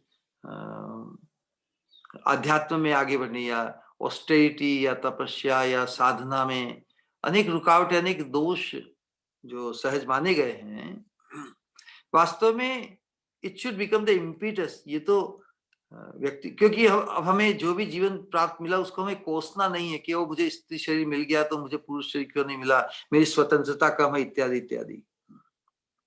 हम जो स्त्री पुरुष, ये तो हमारा आत्मीय परिचय नहीं ना, ये तो शरीर का ऊपर का ढांचा है। हम सभी स्त्रीण हैं। आत्मा को लेकर तो पुरुष तो परम पुरुष भगवान है, आत्मा सेवी कहा तो स्त्रीण भाव है ना सबका। लेकिन पुरुष भाव में ही हम कोई पुरुष शरीर को प्राप्त किया है, कोई स्त्री शरीर को प्राप्त किया है। भले स्त्री शरीर हो या पुरुष शरीर, दोनों का भाव तो पुरुष ही है, दोनों का भोक्ता बनने का ही भाव है। फिर भी स्त्री शरीर में कुछ रेस्ट्रिक्शंस है, समझ सकते हैं। लेकिन जहां तक जब आध्यात्मिक जागृति हो जाती है, तब फिर जो जागृत हो जाएगा वो तो फिर पीछे रहेगा क्या? वो जो जागृत नहीं हुआ तो श्रेष्ठ पुरुष का मेल बॉडी पाके भी वो पीछे ही रह जाएगा ना। तो ये जो भेद बताया है ये क्योंकि सब अपना अपना अपना रोल है जो स्त्री के द्वारा कार्य होता है। स्त्री गर्भ धारण करती है, पुरुष कर सकता है क्या? तो वास्तव में जो सेक्रीफाइस और समर्पण तो हो स्त्री शरीर में अधिक हो सकता है। और हमेशा आश्रित रहने से सुरक्षित भी। जो स्त्री आश्रित रहती है पिता के आश्रय में बचपन में, फिर पति के आश्रय में, पति के शासन में, पिता के शासन में, पुत्र के आश्रित होकर, तो सहज उसके लिए तो भक्ति साधना के लिए और ज्यादा स्ट्रगल करने की आवश्यकता नहीं। पुरुषों को तो बहुत भागदौड़ करनी पड़ती है, परिवार निर्वाह और बहुत से दूसरे है ना। कहने का तात्पर्य है ये जो फर्क बताए हैं, जिस प्रकार अमेरिका में और दूसरे देशों में वीमेन राइट्स, स्त्रियों को भी समान अधिकार दिया जाए, इक्वल राइट्स के नाम पे जो दंगा चलता है, तो हमारे श्रील प्रभुपाद जी बताते हैं कि जो बराबरी करना चाहता है तो इसका मतलब वो बराबर नहीं है ना।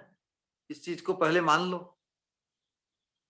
यदि मैं आपके बराबरी करना चाहता हूँ, एक साधक दूसरे साधक के बराबर बनना चाहता है, बराबरी करना चाहता है, तो पहले तो स्वीकार करो नहीं बराबर नहीं है। फिर देखो कि हर व्यक्ति में कुछ न कुछ विशेषता होती है। तो जब भगवान ने ही जब विविधता बनाई है, तो उस विविधता का जो परम लाभ है, जो विशेष लाभ है, उसको परमार्थ से हम जोड़ें, तभी ये भेदभाव और जो ऊंच नीच और कम ज्यादा का ये जो ग्रंथि है वो मिट सकती है। परमार्थ को लेकर, भगवान की भक्ति को लेकर, भगवान के संबंध से तो कोई स्त्री शरीर में हो या पुरुष शरीर में कोई भेद है क्या? नहीं। जिसकी भाव की जागृति हो गई वही श्रेष्ठ है। फिर वो शरीर स्त्री का हो चाहे पुरुष का हो, दिखने में तो अपने भाव को श्रेष्ठ और पुष्ट करने के लिए, करने में कोई शरीर अलग होना, अलग समाज का, किसी भी समाज का व्यक्ति हो, किसी भी जाति में पैदा हुआ हो, किसी भी कुल में, धन, वैभव, दूसरी दृष्टि, ये जो भौतिक संसार की जो भेदभाव, ये परमार्थ की जागृति में बाधक नहीं बन सकते।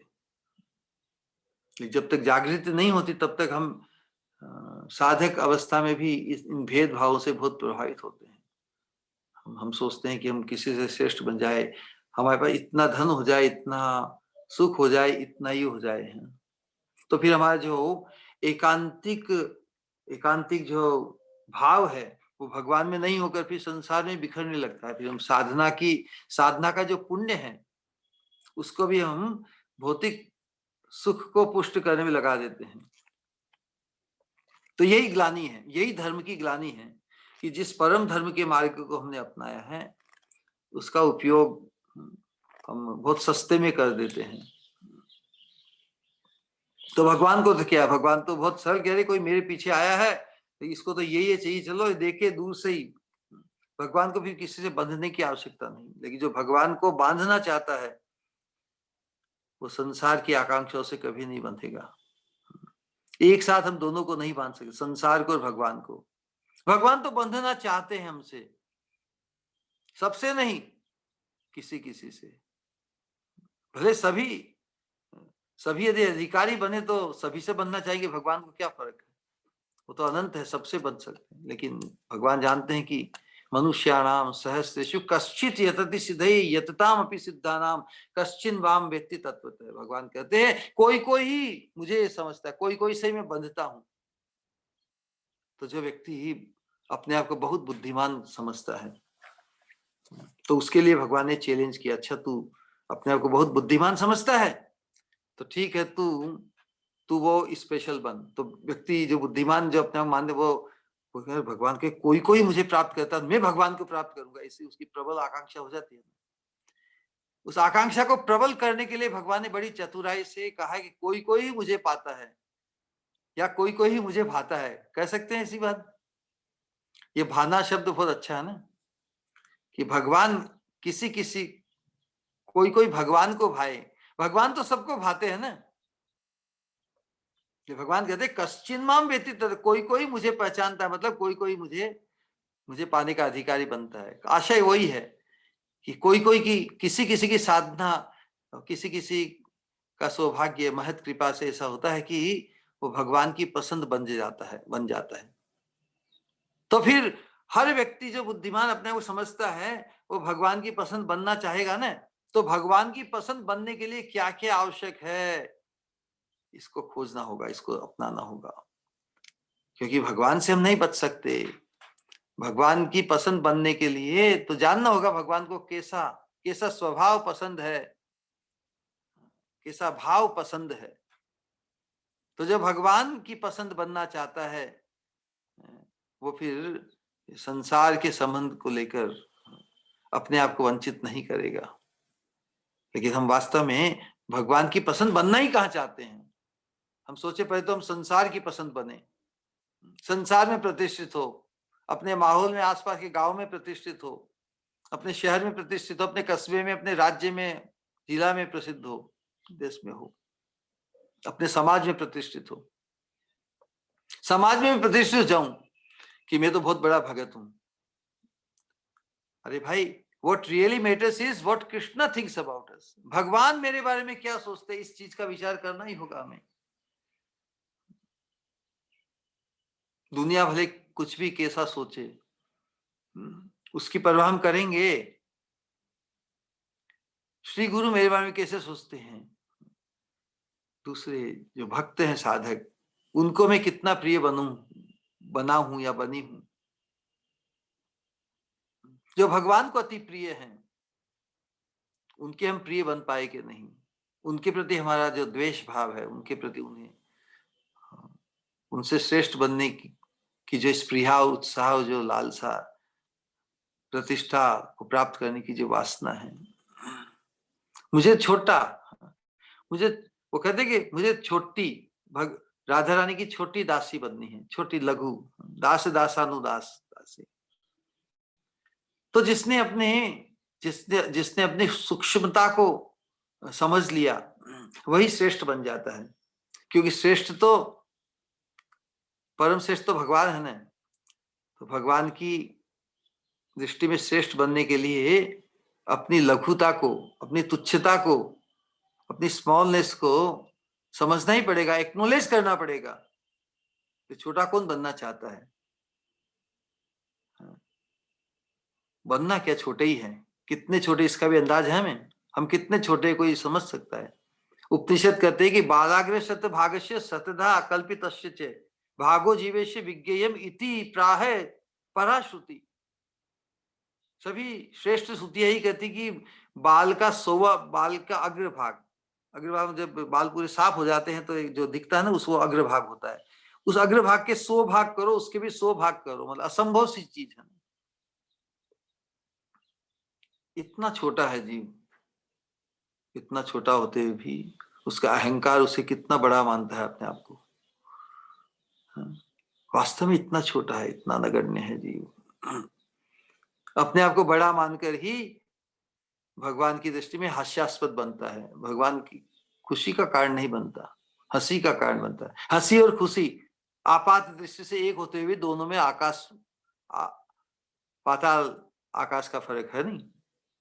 एक तो कहते हास्यास्पद, एक खुशास्पद। दोनों में हंसी तो आती है, दोनों में होठ तो खिलते हैं, होठ तो खुलते हैं, दांत दिखते हैं, मुंह खुलता है।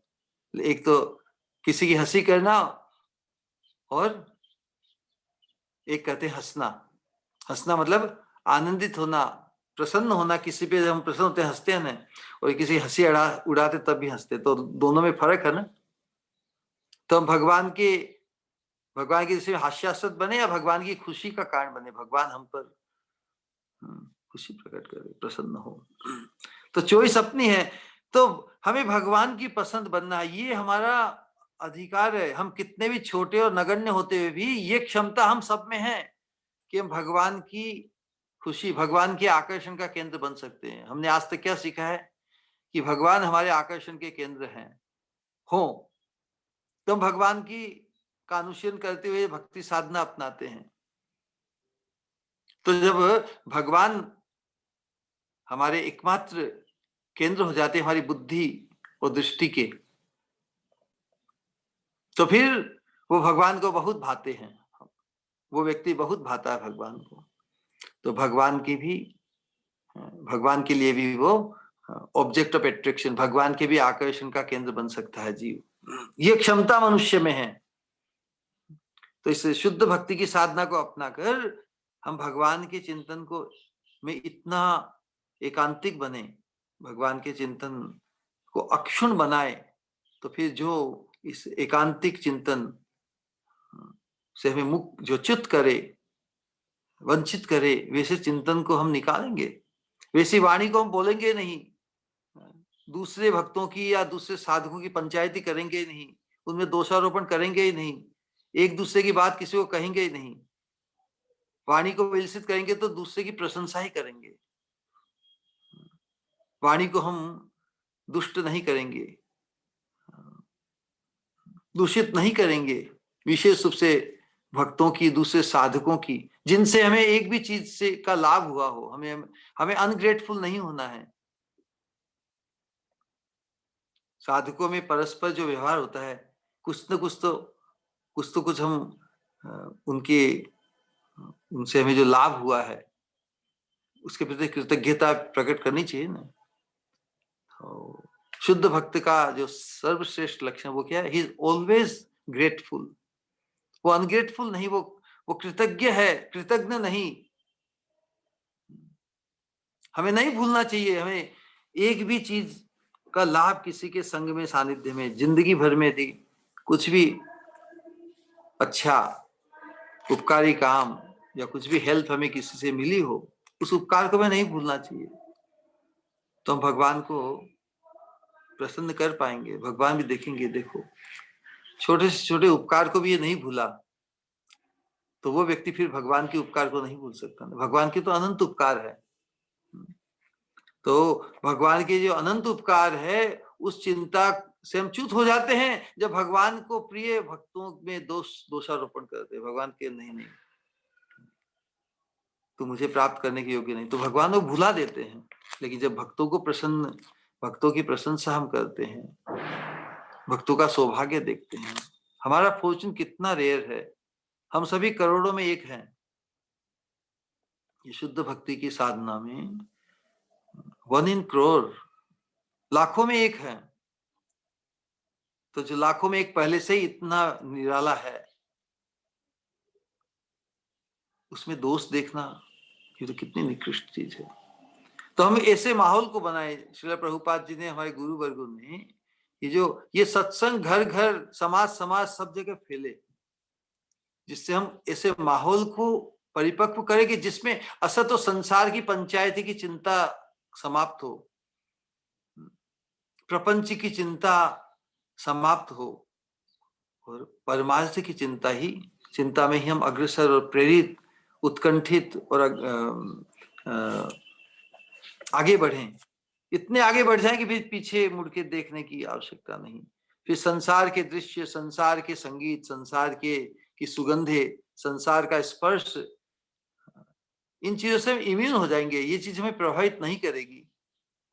हमें वैसे सजातीय संघ को संपन्न करना है, सजातीय संघ को प्राप्त करना है, जिसमें हम परस्पर की जो मैत्री है, जो सखी या सखा का भाव है आपस में परस्पर भक्तों में, उसमें हम परस्पर को भगवान के संबंध से, भगवान के प्रिय जन के रूप में देख सकें, न कि उसे संसार की दृष्टि से हम देखें। हमारा जो दृष्टिकोण है साधकों को एक दूसरे को देखने के लिए, वो भगवान के संबंध से ही देखें, परस्पर मिलकर, अरे ये भगवान को प्रिय है, ये भगवान का भजन करती है, भगवान का जप करते हैं, ये कितने श्रेष्ठ हैं। हम अपने सगे संबंधियों को श्रेष्ठ मानते हैं ना, उनमें क्या श्रेष्ठता है यदि वो भगवान का भजन नहीं करते। हमारा आवेश कितना संसार में है, इसका आकलन करना है तो ये हम देख सकते हैं। हमारे भाई बहन, माता पिता, ये सब इतने विशेष नहीं है यदि वो भजन नहीं करते, जितने कि दूसरे साधक हैं। तो हमारे कौन है?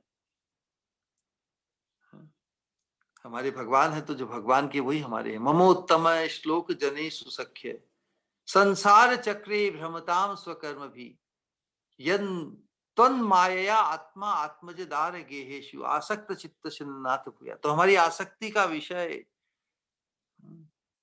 संसार और संसार के संबंध नहीं बने, आसक्ति का विषय बने, ऑब्जेक्ट ऑफ आसक्ति भगवान और भगवान के प्रियजन। भगवान मेरे, मैं भगवान का और भगवान के भक्त मेरे। मैं कौन? भगवान के दासों का दास। तो जो भगवान के दास हैं वो मेरे। मैं कौन? भगवान के दासों का दास। और मेरे कौन? भगवान के दास। तो ये परिचय प्रबल होगा। फिर बताए कि विदुरस्तु तदाश्चर्यम निशाम्य कुरु नंदन हर्ष शोक युतस तस्मात् गंता तीर्थ निषेवक है। नारद मुनि बता रहे हैं कि जब अग्नि में भस्मीभूत हो गए, मतलब गति को प्राप्त कर गए धृतराष्ट्र, अपने अंतर और बहिर् वातावरण और चेतना को पवित्र करके 3 गुणों से, और भगवान का स्मरण करते हुए जो भी उच्च गति, दिव्य गति को प्राप्त हो गए, उसके बाद में हर्ष तथा शोक से अभिभूत होकर, हर्ष शोक युतस तस्माद गंता तीर्थ निषेवक है। फिर वो तीर्थ यात्रा के, जब ये गति उनकी देख ली बड़े भ्राता की और भाभी की, तो फिर विदुर उस पवित्र तीर्थ स्थान का त्याग कर देंगे, क्योंकि वो आगे बढ़ जाएंगे। विदुर जी फिर जब तक धृतराष्ट्र वर्तमान थे तब तक वो साथ में रहे। फिर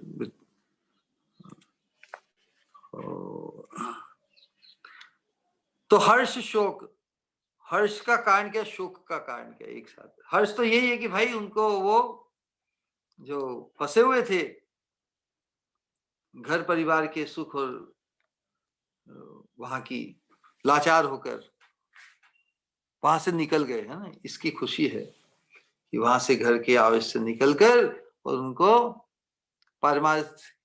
पारमार्थिक गति में उनका प्रवेश हुआ। और शोक इस बात का है कि भक्तों को क्या शोक, विदुर जी तो भगवान के शुद्ध भक्त है ना। शोक यही कि और भी भागवती जो श्रील प्रभुपाद जी बताते हैं कि विदुर जी को शोक इस बात का ही है कि साक्षात भगवान का चिंतन भजन वो नहीं कर पाए। क्यों नहीं कर पाए? क्योंकि जिंदगी भर जिन्होंने भगवान के शुद्ध भक्तों का द्वेष किया ना, इसलिए वंचित हो गए। लेकिन फिर भी इस जन्म में अंत के समय में उन्हें जो विदुर जी का सानिध्य प्राप्त हो, उसका प्रभाव अगले जन्म में या जो और अवसर उन्हें मिल सकता है। क्योंकि भगवान के भक्तों का जब इतना महद अपराध हो जाता है, शुद्ध पांडवों के प्रति कितना अन्याय उन्होंने किया, फिर भी उनकी यात्रा भी परमार्थ की तरफ अग्रसर तो हो ही गई। तो एक साथ हर्ष शोक की बात, हर्ष यही कि उन्होंने प्रारंभ तो कर दिया, अब जो भी उनकी गति होगी ऊर्ध्व गति होगी कहने का आशय है, या उन्हें और भी अवसर मिलेगा अगले जन्म में। अल्टीमेटली वो भी भगवान के पार्षद को प्राप्त हो ही जाएंगे। तो जो अभीष्ट विदुर जी को था, उनको दुख यही था कि बड़े भाई को शुद्ध भक्त न बना पाए जीते जी। हर कोई तो शुद्ध भक्त एक जन्म में नहीं बन सकता ना, इतना दोष हो, इतने मतलब दुर्गुण हो, तो जब तक महत पुरुष के आश्रय में रहकर शुद्ध भक्ति का आवेश जब तक जागृत नहीं होता, तब तक शुद्ध भक्त नहीं बनता ना। लेकिन फिर भी something is better then nothing. और जो विदुर शुद्ध महात्मा की जो सद्भावना है अपने बड़े भाई के प्रति, उसके कारण उनकी ऊर्ध्व गति तो हुई है। अब वो नीचे पतित नहीं रहे, आगे बढ़ ही गए। अब और कितने आगे बढ़ेंगे वो उनका, हमारी उसकी चिंता की हमें आवश्यकता नहीं। लेकिन एक वैष्णव यही सोचता है कि अरे शुद्ध भक्त कोई नहीं बन पाया, शुद्ध भक्त बन जाते तो बहुत बढ़िया। तो वैष्णव की यही चिंता है, सबको शुद्ध भक्त के रूप में देखना चाहते हैं। तो जो शुद्ध भक्त बनने से अपने को वंचित करते हैं या कमी रह जाती है, उसके लिए उनकी चिंता है। शायद वो भी थोड़ा भजन अधिक कर लेते, शायद वो पहले मेरी बात मान लेते हैं ना, कहते हैं ना, शायद पहले मेरी बात, तो मैं भी उनको तीर्थ यात्रा पर युद्ध के पहले ले जाता और पूरा शुद्ध भक्त बना देता। लेकिन it's too late, but something is better than. ऐसा कहकर महर्षि नारद अपनी वीणा समेत बाह्य आकाश स्वर्गलोक इति उक्त्वा आरुहत स्वर्गम नारद है सह तुम्बुरुहु युधिष्ठिरो वचस्तस्य हृदि कृत्वा जहाच्युः। ऐसा कहकर महर्षि नारद अपनी वीणा समेत बाह्य आकाश में स्वर्गलोक में चले गए, दूसरे लोकों में। युधिष्ठिरो वचस्तस्य हृदि, और युधिष्ठिर ने उनके उपदेश को अपने हृदय में धारण किया, मतलब निश्चिंत हो गए कि अब हमें धृतराष्ट्र ताऊ और ताई जी की चिंता, चाचा की चिंता मैं अब नहीं करूंगा। अपने युधिष्ठिर ने उनके उपदेश को अपने हृदय में धारण किया, जिससे वे सारे शोकों से मुक्त हो गए। तो यही है महत् पुरुषों का कार्य, तो कि सभी जीवों को दिव्य उपदेश देकर, आत्मज्ञान देकर, परमात्मा और दिव्य भक्ति का ज्ञान देकर सबका समाधान करते हैं और शोकों से मुक्त करते हैं। तो संसार में वही व्यक्ति सुखी है जो हमेशा समाधान में है ना। दुखी कौन है? किसी भी चीज को लेकर, रोग को लेकर, व्यापार को लेकर, व्यवहार को लेकर, जब तक समाधान नहीं होता, जब तक खटपट बनी रहती है। जिसके जीवन में समाधान है, हर वस्तु को लेकर, हर चीज को लेकर, घटना को लेकर, स्थान को लेकर, समय को लेकर, संबंध को लेकर, व्यवहार को लेकर, वही तो सुखी है। तो जिसके जीवन में महत् पुरुष का मार्गदर्शन या महत् दृष्टि जिसकी जागृत हो जाती है सत्संग के माध्यम से, वह भी सुखी हो जाता है। तो इस प्रकार श्रीमद् भागवतम के प्रथम स्कंद के अंतर्गत धृतराष्ट्र द्वारा गृह त्याग शीर्षक 13वें अध्याय का भक्ति वेदांत तात्पर्य पूर्ण हुआ। बोलिए हरे कृष्ण कृष्ण कृष्ण हरे हरे, हरे राम राम राम हरे हरे। तो ठीक है, आप सभी का खूब खूब धन्यवाद। और किसी का कोई प्रश्न या जिज्ञासा हो तो अवश्य प्रस्तुत करें। और ये जो अध्याय है धृतराष्ट्र के दृष्टांत से हम यही बताता है कि हम धृतराष्ट्र के पहले ही जागृत हो जाएं, है ना। धृतराष्ट्र तक जो धृतराष्ट्र जैसी अवस्था है तब तक हम अपने आप को वंचित नहीं करें। Dhritarashtra could have done better ना।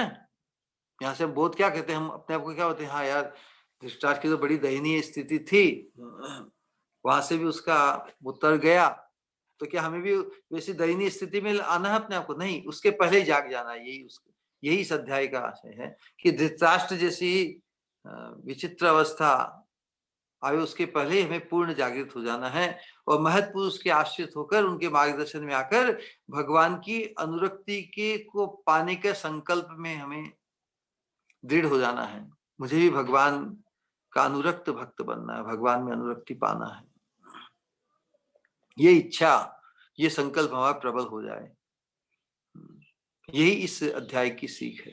बोलिए हरे कृष्णा कृष्ण कृष्ण हरे हरे, हरे राम राम राम हरे। हरे कृष्ण महाराज। हरे कृष्ण प्रणाम महाराज।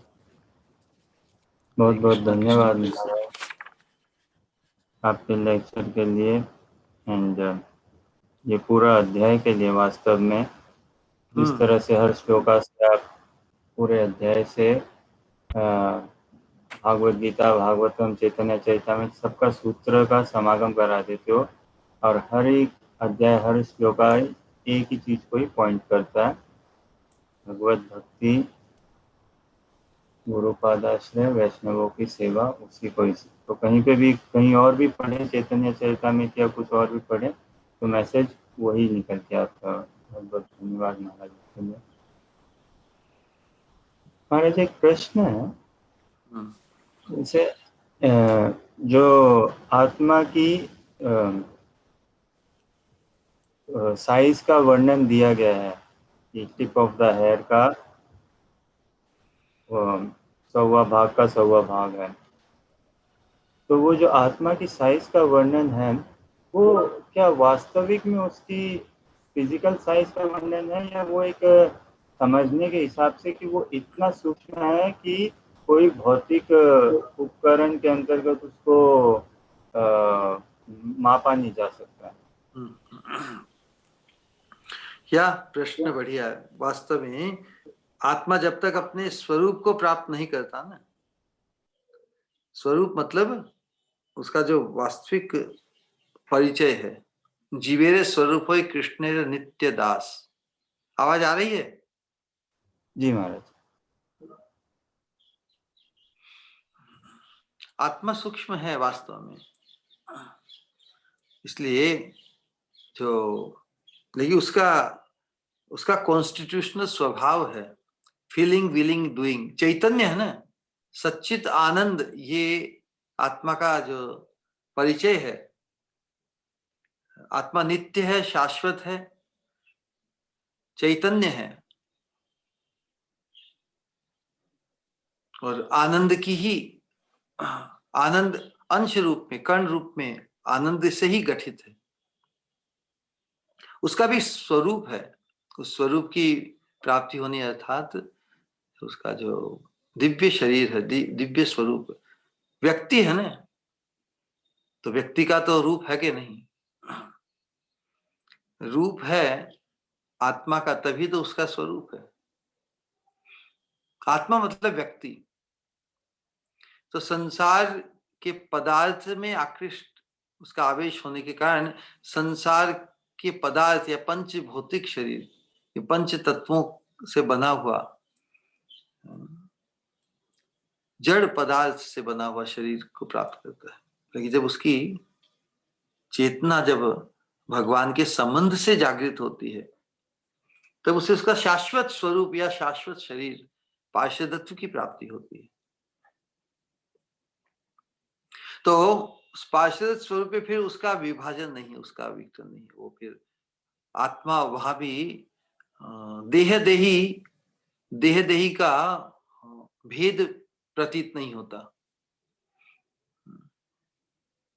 वहां पर फिर मैं, ये मेरा शरीर और मैं आत्मा, ये दो अलग नहीं होते। अलग होते हुए भी एक तरह से, क्योंकि स्वरूप की प्राप्ति है ना। भगवान के बारे में बताया कि देह देही विभागोयम नेश्वरे विद्यते क्वचित।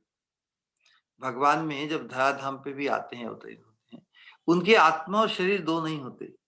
देह देही का विभाग, देह मतलब शरीर, देही मतलब जो शरीर में जो रहते हैं, शरीर में जो रहती है आत्मा, वो दो नहीं। भगवान का तो नख से नीचे, नख से लेकर बाल पर्यंत आत्मा ही आत्मा है। भगवान का तो सब कुछ आत्मा ही है। शरीर और शरीर, आत्मा और शरीर, इसका भेद नहीं भगवान में, ईश्वर के स्वरूप में। देह देही विभागोयम नेश्वरे विद्यते क्वचित। इसके कारण यही ईश्वर और हम सब जीव शरीरी। भगवान शरीर और शरीर दो नहीं, भगवान तो दिव्य पूर्ण आत्मा ही है, इसलिए उनको नाम परमात्मा कहते हैं। और जो हमारा ये आत्मा का जो साइज बताया है, वो यही आत्मा का साइज जो सूक्ष्म बताया है वेदों में, उपनिषदों में। दो दृष्टिकोण से उनको समझा जा सकता है। एक तो यही कि किसी प्रकार हम आत्मा का कितना ही आकर्षण इस भौतिक जगत में हो, लेकिन बताया जा रहा है कि भाई तो इस भौतिक जगत के संबंध से अपना वास्तविक परिचय नहीं पा सकता। भौतिक शरीर, भौतिक जगत तो बहुत स्थूल है। स्थूल मतलब ग्रॉस ना, श्रेष्ठ नहीं। तू तो श्रेष्ठ है, तो श्रेष्ठ कहने की दृष्टि से सूक्ष्म है। सटलर द बेटर ना, subtler the more concentrated essence. तो हम कहते शरीर दिखने में, जीव का शरीर, उसका एसेंस क्या है? आत्मा है ना, इससे सटल है। एसेंस चीज तो सटल होगी ना। जैसे दूध में घी कितना है? थोड़ा ही है ना। Subtle, the essence of milk is ghee. उसी प्रकार इस शरीर का भी एसेंस है आत्मा। आत्मा सूक्ष्म है। ये आत्मा की हैंकरिंग हमेशा शरीर को पाने के, शरीर को स्वरूप मानता है ना, शरीर से अनुभव है, आंख कान नाक सब इत्यादि। तो ओरिजिनल जो वासना है वो आत्मा की है। फीलिंग, विलिंग, डूइंग, आनंद, आनंद वर्धन,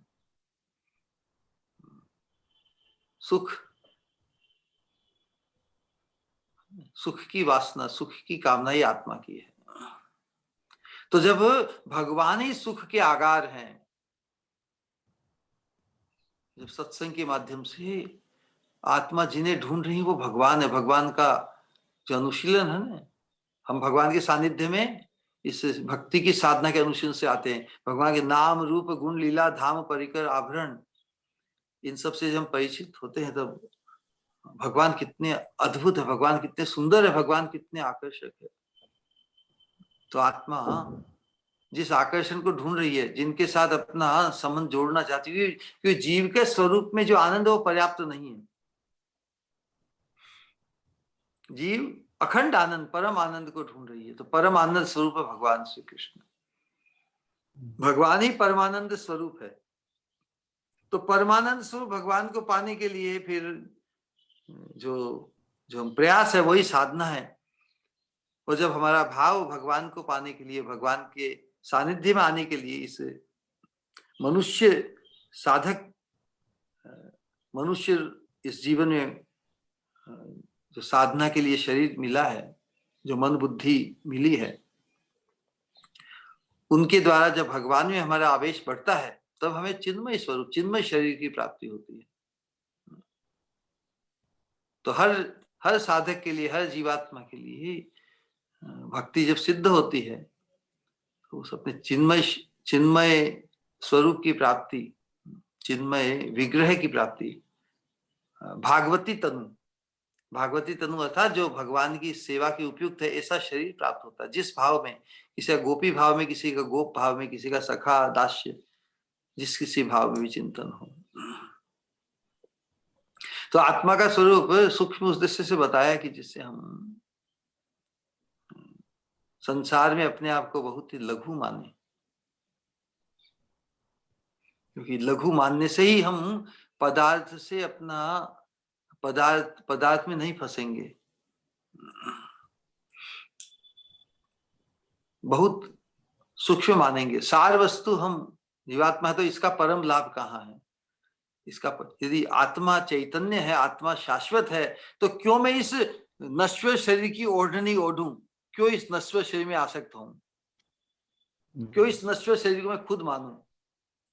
तो जब जीव पारमार्थिक जागृत होने से अपने स्वरूप को पाना चाहता है, तब उसकी धारणा करते कि मैं तो भगवान का दास हूं। तो भगवान यदि शाश्वत शरीरधारी हैं, भगवान का स्वरूप शाश्वत शरीर है ना, भगवान कोई अशरीर नहीं है भगवान, लेकिन भगवान का शरीर और आत्मा दो नहीं। उसी प्रकार मुझे भी ऐसा शरीर मिले कि वो जो आत्मा से, मेरी आत्मा से आत्मसात कर ले। तो सिद्धांत में जब भगवत पार्षदत्व की प्राप्ति हमारी आत्मा करती है, तब वो शरीर और शरीर का भेद वहां भी समाप्त हो जाता है। वहां भी सेपरेशन नहीं है, क्योंकि वो नित्य सिद्ध है ना, वहां पर नित्य विलास है। तो वहां पर वो आइडेंटिफिकेशन का सेपरेशन नहीं है, वहां पे कोई, वहां पर वो कॉन्फ्लिक्ट नहीं है कि मैं और मेरा शरीर है ना, मैं और मेरी इच्छा अलग नहीं है, मैं और मेरी सेवा अलग नहीं है, मैं और मेरा नाम अलग नहीं है। वहां भी नाम रूप गुण लीला इत्यादि सब कुछ अभिन्न हो जाते हैं।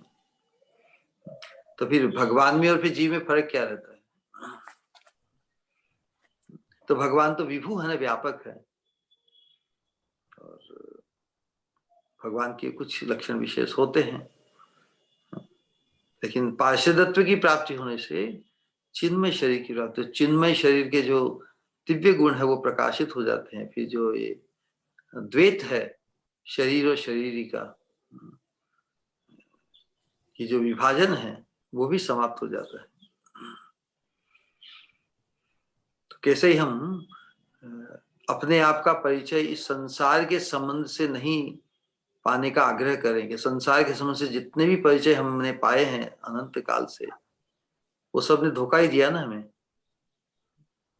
इसलिए जीवन का एसेंस मतलब हम आत्मा है, और आत्मा इतनी सूक्ष्म है, इतनी सूक्ष्म है कि ये भौतिक जगत का ये जो स्थूल शरीर को पाकर ही हम जो बड़े मान रहे हैं अपने आप को, तो बड़ा नहीं माने। इस शरीर के परिचय से, संसार के संबंध से हम अपने आप को बड़ा नहीं माने।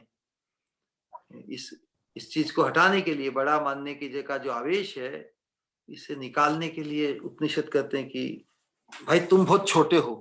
संसार में कोई हमें कहे तुम बहुत छोटे, बड़ा गुस्सा आता है ना, हम उसका प्रतिकार करेंगे, हमें वी विल फील इंसल्टेड। इसलिए वास्तव में हम इतने छोटे हैं, लघु है, इनसिग्निफिकेंट है। तभी तो हम जो बड़े हैं उनको ढूंढेंगे ना। तो भगवान बड़े हैं, भगवान श्रेष्ठ है। जब तक अपनी तुच्छता का बोध नहीं होगा जीव, अपनी सूक्ष्मता का बोध नहीं होगा, तब तक वो जो विशाल हैं, जो व्यापक हैं, जो बड़े हैं, उनको नहीं ढूंढेगा ना। खुद को ही महान मान रहा है, या महान बनने की उसकी जो धारणा इतनी प्रबल है कि जो परम महान है भगवान, उसके वो शरणागत, उसके आश्रित नहीं होता है ना। जब तक वो कॉन्ट्रास्ट नहीं होगा, कोई इतने महान है कि मैं झुक जाऊं उनके सामने, है ना। हम अनंत काल से अपने आप को महान मान रहे हैं ना। भगवान की महिमा सुनकर, हाँ भगवान आप महान हैं, लेकिन यू नो भगवान, एक बात कहूं आपको, you have your life, we have ours, you know. Thank you for providing all this. हम भगवान को धर्म के अंतर्गत धन्यवाद देते ही आए हैं, लेकिन भगवान में अनुरक्ति का विचार कभी नहीं किया हमने। कि भगवान के उपकार हम पर इतने हैं, इसलिए उद्धव जी कहते हैं ना, नैवोपयंती अपचितिम कवय अस्तवेश। कोई भगवान के उपकार की जानकारी किसी को हो जाए सत्संग के माध्यम से, महत्पुरुष के माध्यम से, और उसका रहस्य क्या है, बुद्धिमान व्यक्ति कौन है, तो जो महत्पुरुष में अनुरक्त हो जाता है। 11:26 है ना, ततो दुसंगम उत्सिज्य। तो दुसंग यही है कि व्यक्ति इतना छोटे से छोटा होते हुए भी अपने आप को बड़ा मानता है, और जो बड़ा मानने का परिचय वो भौतिक जगत का नश्वर, जो हम बड़ा अपने को मानते हैं शरीर को लेकर, तो हमारा जो बड़प्पन है वो तो नश्वर है ना, वो हमारा वास्तविक परिचय नहीं हो सकता। आत्मा तो शाश्वत है, तो हमारा बड़प्पन भी शाश्वत होना चाहिए। तो क्या हमारा बड़ा शाश्वत बड़प्पन, जब तक हम भगवत पारिशुद्धत्व की प्राप्ति नहीं करते तो हमारा बड़प्पन कहाँ है। हमारा शरीर भले हाथी जैसा हो या विशाल हो, शक्तिशाली हो, वो तो धराशायी, तो भस्मीभूत होने वाला है ना। जो चीज भस्मीभूत होने वाली है, उस शरीर से हम अपने आप को परिचित करें, उस बड़े शरीर को मानकर हम अपने आप को बड़ा माने, अधिक धन को मानकर हम बहुत बड़ा माने अपने आप को, रूप यौवन सौंदर्य संतति परिवार, किस चीज को लेकर हम अपना बड़ा परिचय दे रहे हैं। तो शास्त्र कहते हैं भाई तू बड़ा है ही नहीं,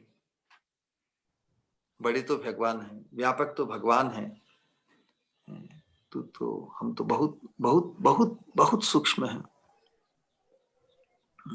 सूक्ष्म मानेगा तभी तो जो माहौल, जिस माहौल ने उसे गलत धारणा दी कि तू बहुत बड़ा है, तब छोड़ेगा ना। तो आत्म परिचय, और ये आत्म परिचय कैसे मिलेगा, जब तक भगवान की महिमा यथार्थ प्रकाशित नहीं होगी। इसलिए प्रभुपाद जी कहते हैं कि self realization follows god realization. भगवान को जाने बिना कोई अपने आप को नहीं, अपना परिचय नहीं पा सकता। इसे जितनी भी जो वैदिक धर्म के बाहर की जितनी भी परंपराएं हैं धर्म के अंतर्गत, वो नास्तिक धर्म है, क्योंकि जहां पर भगवान का परिचय जहां उपलब्ध नहीं, भगवान के साथ जीव मात्र का जो संबंध ज्ञान है वहां पर जिसका परिचय नहीं, वो अपने आप को क्या जानेगा, वो तो गुमराह में रहेगा ना। हमारा जो अस्तित्व स्वयं सिद्ध नहीं, अपने आप से नहीं, हम किसी के आश्रित ही हैं, और परम आश्रय हमारे भगवान हैं, भगवान श्री कृष्ण। भगवान कहने से जो व्यापक है, तो व्यापक कौन है, व्यापक तो एक ही चीज हो सकती है, और संसार में एक है तो वो भगवान है। सिख धर्म कहते हैं ओम एक ओम, तो वो एक कौन है, वो मूल रूप से कृष्ण है। कृष्ण ही आदि नारायण है, कृष्ण ही आदि विष्णु है। केशव धृत राम शरीर है, केशव धृत मीन शरीर है। श्री कृष्ण का ही आविर्भाव है अलग अलग रूपों में, अनेक रूप रूपाय विष्णवे प्रभ विष्णवे। आत्मा को परमात्मा की तरफ, भगवान की तरफ उस आवेश को बढ़ाने के लिए उपनिषद बताते हैं, अरे तू बड़ा बनने की धूस में है, तू बड़ा नहीं है, बड़े तो भगवान है। तो फिर भगवान इतने बड़े हैं कि हम झुक सकते हैं उन भगवान के सामने। भगवान की महिमा जो भागवत के माध्यम से हमारे जीवन में प्रकाशित हो रही है, व्यक्ति को अपनी नगण्यता का, तुच्छता का बोध हो जाता है ना। भगवान के सामने कौन नहीं झुकेगा यदि यथार्थ उसे भगवान का परिचय मिल जाए। तो शास्त्र अपनी दृष्टि से बताते हैं, उसके आवेश को रोकते कि तू अपने आप को बड़ा मान रहा है, तू तो इतना छोटा है। तो उसे फिर दुख नहीं होना चाहिए। जब उसको दुख तभी होता है जब तक उसे भगवान से परिचय नहीं होता। जब तक भगवान से परिचय नहीं होता तब तक वो अपना परिचय संसार के साथ ही करके अपने आप को सफल मानता है। तो संसार की दृष्टि से अपने आप को वो बड़ा मानता है, और उसके सामने जो बड़े होते हैं उससे उनसे द्वेष करता है कि मैं उनसे ज्यादा बड़ा बन जाऊं। है ना ये ग्रंथि संसार की। संसार में हर व्यक्ति और अधिक बड़ा बनना चाहता है, और अधिक श्रेष्ठ बनना चाहता है, और अधिक श्रेष्ठ। संसार की उपलब्धि से श्रेष्ठ बनने से वो क्या काम आएगी उसका जो यथार्थ परिचय है कि we are not meant for this world. हम इस संसार में जीने के लिए हमारा मकसद नहीं है। हमारा गंतव्य वैकुंठ जगत है।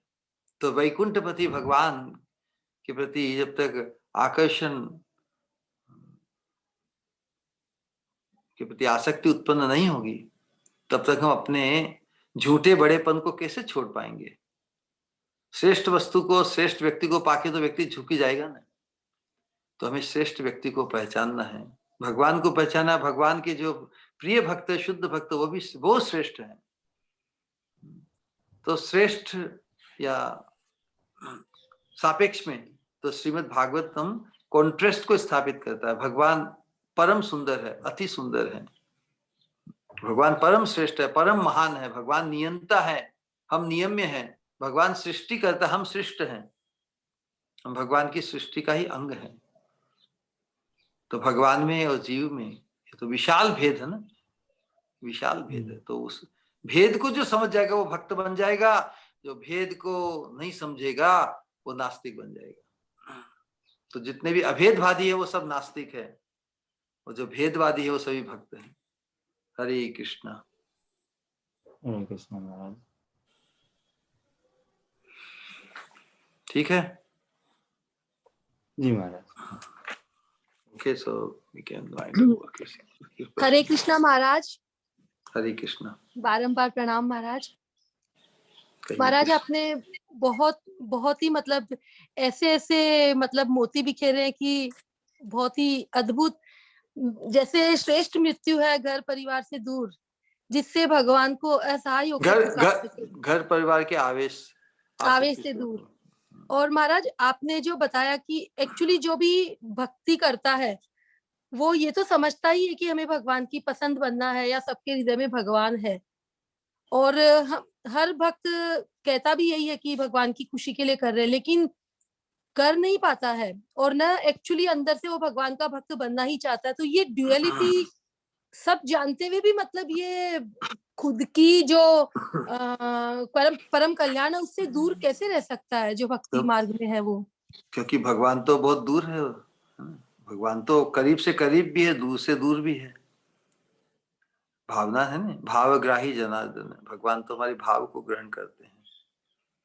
तो जो भगवान की पसंद बनना चाहता है उसे ये तो जानना होगा ना भगवान को क्या पसंद है।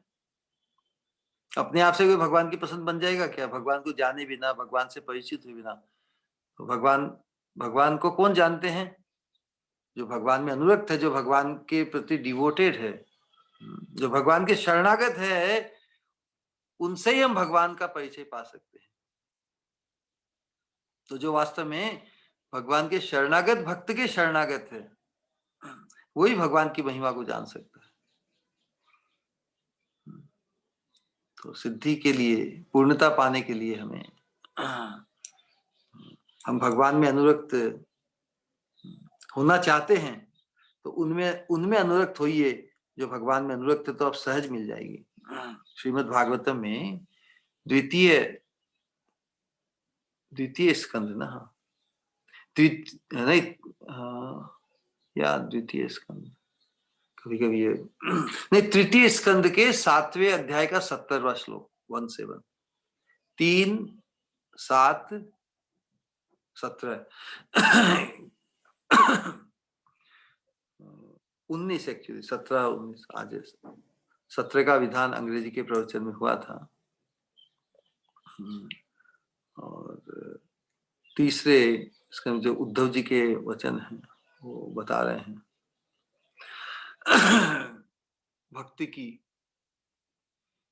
भक्त के आश्रय में आने, शुद्ध भक्त के आश्रय से यत् सेवया भगवतस कूटस्थस्य मधुद्विषय है रतिरासो भवेत् तीव्र पादयोर व्यसनार्दन।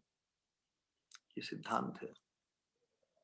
यदि कोई भगवान में अनुरक्त होना चाहता है, अर्थात भगवान की पसंद बनना चाहता है, तो उसका रहस्य यहाँ पे स्थापित हो गया। यत् सेवया, जिन शुद्ध वैष्णव या श्री गुरु की सेवा करने से, यत् सेवया भगवतस, जिनकी सेवा करने से भगवान मधुसूदन रूप में जो प्रसिद्ध है, उनके चरणों में तीव्र रस आकर्षण सेवा का उत्पन्न होता है। सेवा करनी है शुद्ध भक्त की, सेवा करनी उस उनकी जो भगवान में अनुरक्त है। तो जो अनुरक्ति का भाव भक्त के हृदय में है, शुद्ध भक्त के, उनकी सेवा करने से वो अनुरक्ति की उर्मी जो जो जो कण है ना हृदय में, जो लादिनी शक्ति प्रेम भक्ति के जो का जो प्रवाह है, जैसे झरने के पास में हम खड़े रहे तो झरने के कुछ बिंदु जल के आते हैं ना हमारे पास, उसी प्रकार शुद्ध भक्त अनुरक्त भक्तों के सानिध्य में आने से, उनके साथ संग, आत्मीय संगति, प्रीति, सत्संग, उनके मार्गदर्शन को जीवन में उतारने से, ढालने से ही हमारे जीवन में भगवान के प्रति तीव्र अनुरक्ति और उसके कारण फिर जितने भी अनर्थ हैं वो नष्ट हो जाते हैं। तो रहस्य वही है, जो भगवान को प्रिय बनना चाहे, भगवान की पसंद बनना चाहता है, तो भगवान में अनुरक्त भक्त की पसंद बने, उनके चरणाश्रित हो। यही भागवत का रहस्य है कि भगवान जो कार्य जिस रूप में पसंद कर दिए, भगवान की पसंद है ना। भगवान चाहते हैं कि हम उनके प्रेमी भक्तों के, उनके शुद्ध भक्तों के आश्रित हो। तो फिर क्यों हम भगवान की इच्छा की अवज्ञा करके फिर भगवान के प्रिय बनना चाहेंगे? नहीं, भगवान मैं तो डायरेक्ट आपका प्रिय बनना चाहता हूँ। भगवान कह के मैंने जबरदस्ती मुझ पे कर रहा है, भगवान पे जबरदस्ती कर सकते हैं क्या? नहीं। इसके लिए भगवान की इच्छा को समझना होगा। यदि हम भगवान की पसंद बनना चाहें, तो जो भगवान की पसंद बन चुका है ऑलरेडी, उसके सानिध्य में आवे तो वो काम बहुत सरल हो जाएगा। हम सबको नजरअंदाज करके सबसे आगे बढ़कर खुद ही भगवान को कहीं, भगवान मैं आपका इतना भजन करता हूँ या करती हूँ, मुझे आपका प्रिय बनाओ ना, तो ये तो इम्पोजिशन हुआ ना। जैसे कोई कहे कि मैं तुम्हारे प्रेम में पढ़ूं, तुम मेरे प्रेम में पढ़ो ना। अब प्रेम में पढ़ना है कोई जरूरी थोड़ी है, तो सहज। तो भगवान को यदि हम इतना चाहें तो हम ऐसा व्यवहार करें जो भगवान को अति प्रिय हो, जो भगवान को अति रुचिकर हो। न कि अपनी इच्छा को कि भगवान मैं तुम्हें प्रेम करती हूँ या प्रेम करता हूँ, तुम क्यों नहीं मुझे अपनाते। तो भगवान जिस रूप में अपनाना चाहते उसकी अवज्ञा करेंगे, फिर हम नहीं करेंगे। तो यही भागवत धर्म का रहस्य वास्तव में। एक साधक के लिए तो शुद्ध भक्त या श्री गुरु, ये तत्व बहुत गहन है। श्रेष्ठ कौन है एक साधक के लिए, शिष्य के लिए या समर्पित साधक के लिए? श्रेष्ठ कौन है, भगवान है या श्री गुरु? ये प्रश्न भी आया साधना के क्रम में।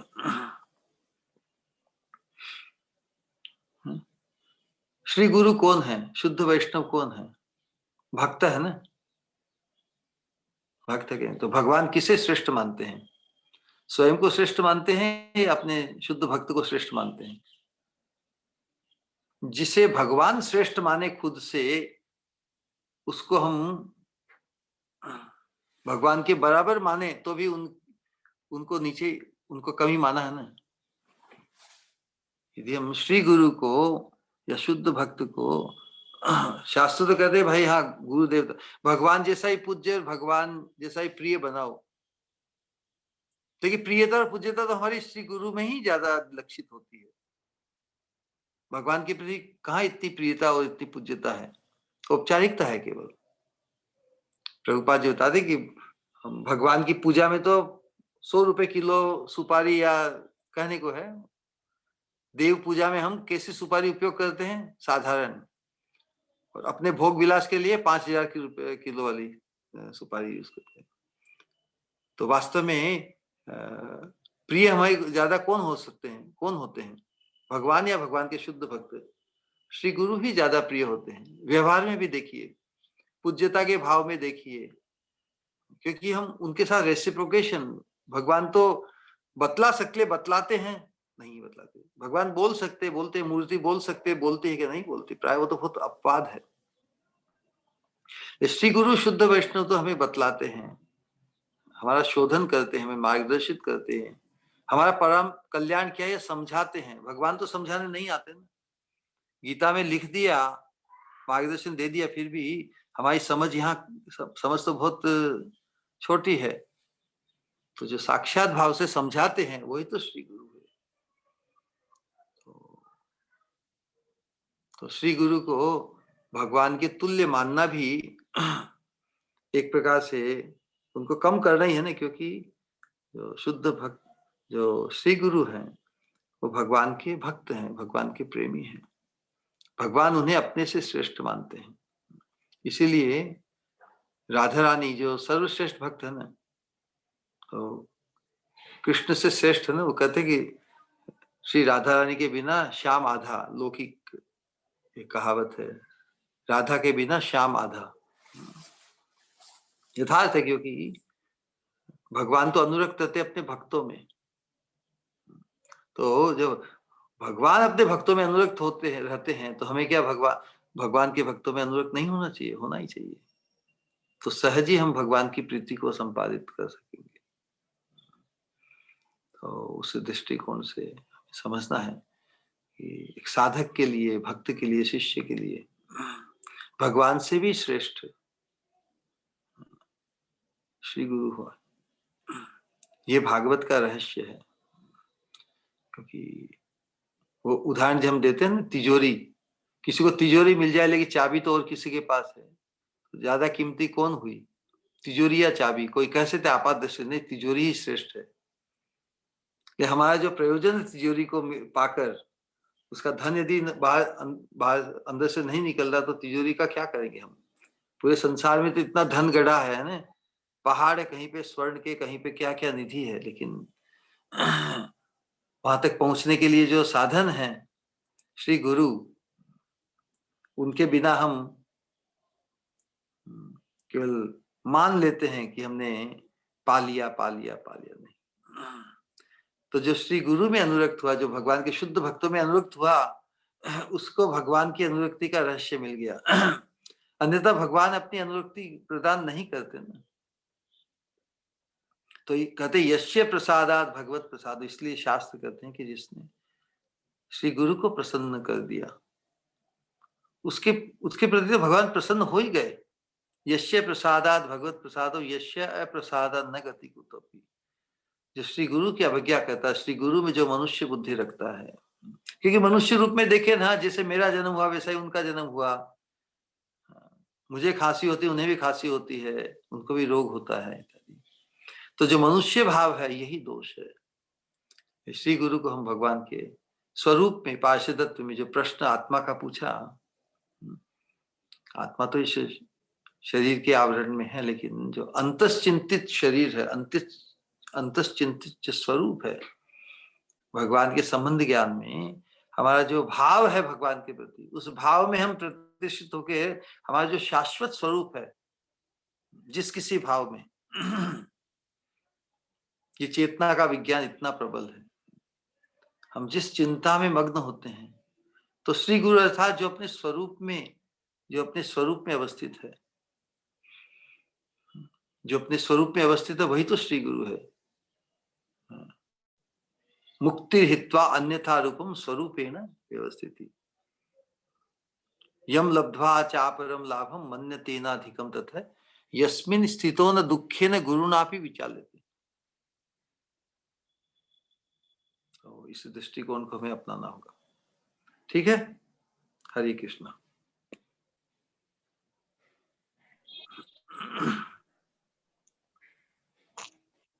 ऑलराइट महाराज, हरे कृष्णा। बहुत बहुत धन्यवाद महाराज। आपका लेक्चर तो एक्चुअली बहुत ही अद्भुत होता है। ठीक है आनंद पाल 2 मिनट। महाराज, जो आप कहते हैं वो तो कहीं और से, उसके आसपास भी कुछ श्रवण करने को नहीं मिलता है। ठीक है, अपना बहुत बहुत धन्यवाद महाराज, प्रणाम बारंबार। Hare Krishna. Okay, Hare Krishna. Ashish, we can wind up. जी महाराज। हरे कृष्णा। हरे कृष्णा महाराज, बहुत बहुत धन्यवाद। हरे कृष्णा कृष्ण कृष्ण हरे हरे, हरे राम राम राम हरे हरे। हरे कृष्ण कृष्ण कृष्ण हरे हरे, हरे राम राम राम हरे हरे हरे। हरे हरे कृष्णा कृष्ण कृष्ण कृष्ण हरे हरे हरे हरे राम राम हरे हरे राम राम राम हरे हरे। परम पूज्य भक्ति स्वरूप गोविंद स्वामी महाराज की जय। जय। गौर भक्तविंद की जय। निताय गौर जय। प्रेमानंद हरि। हरि हरि बोल।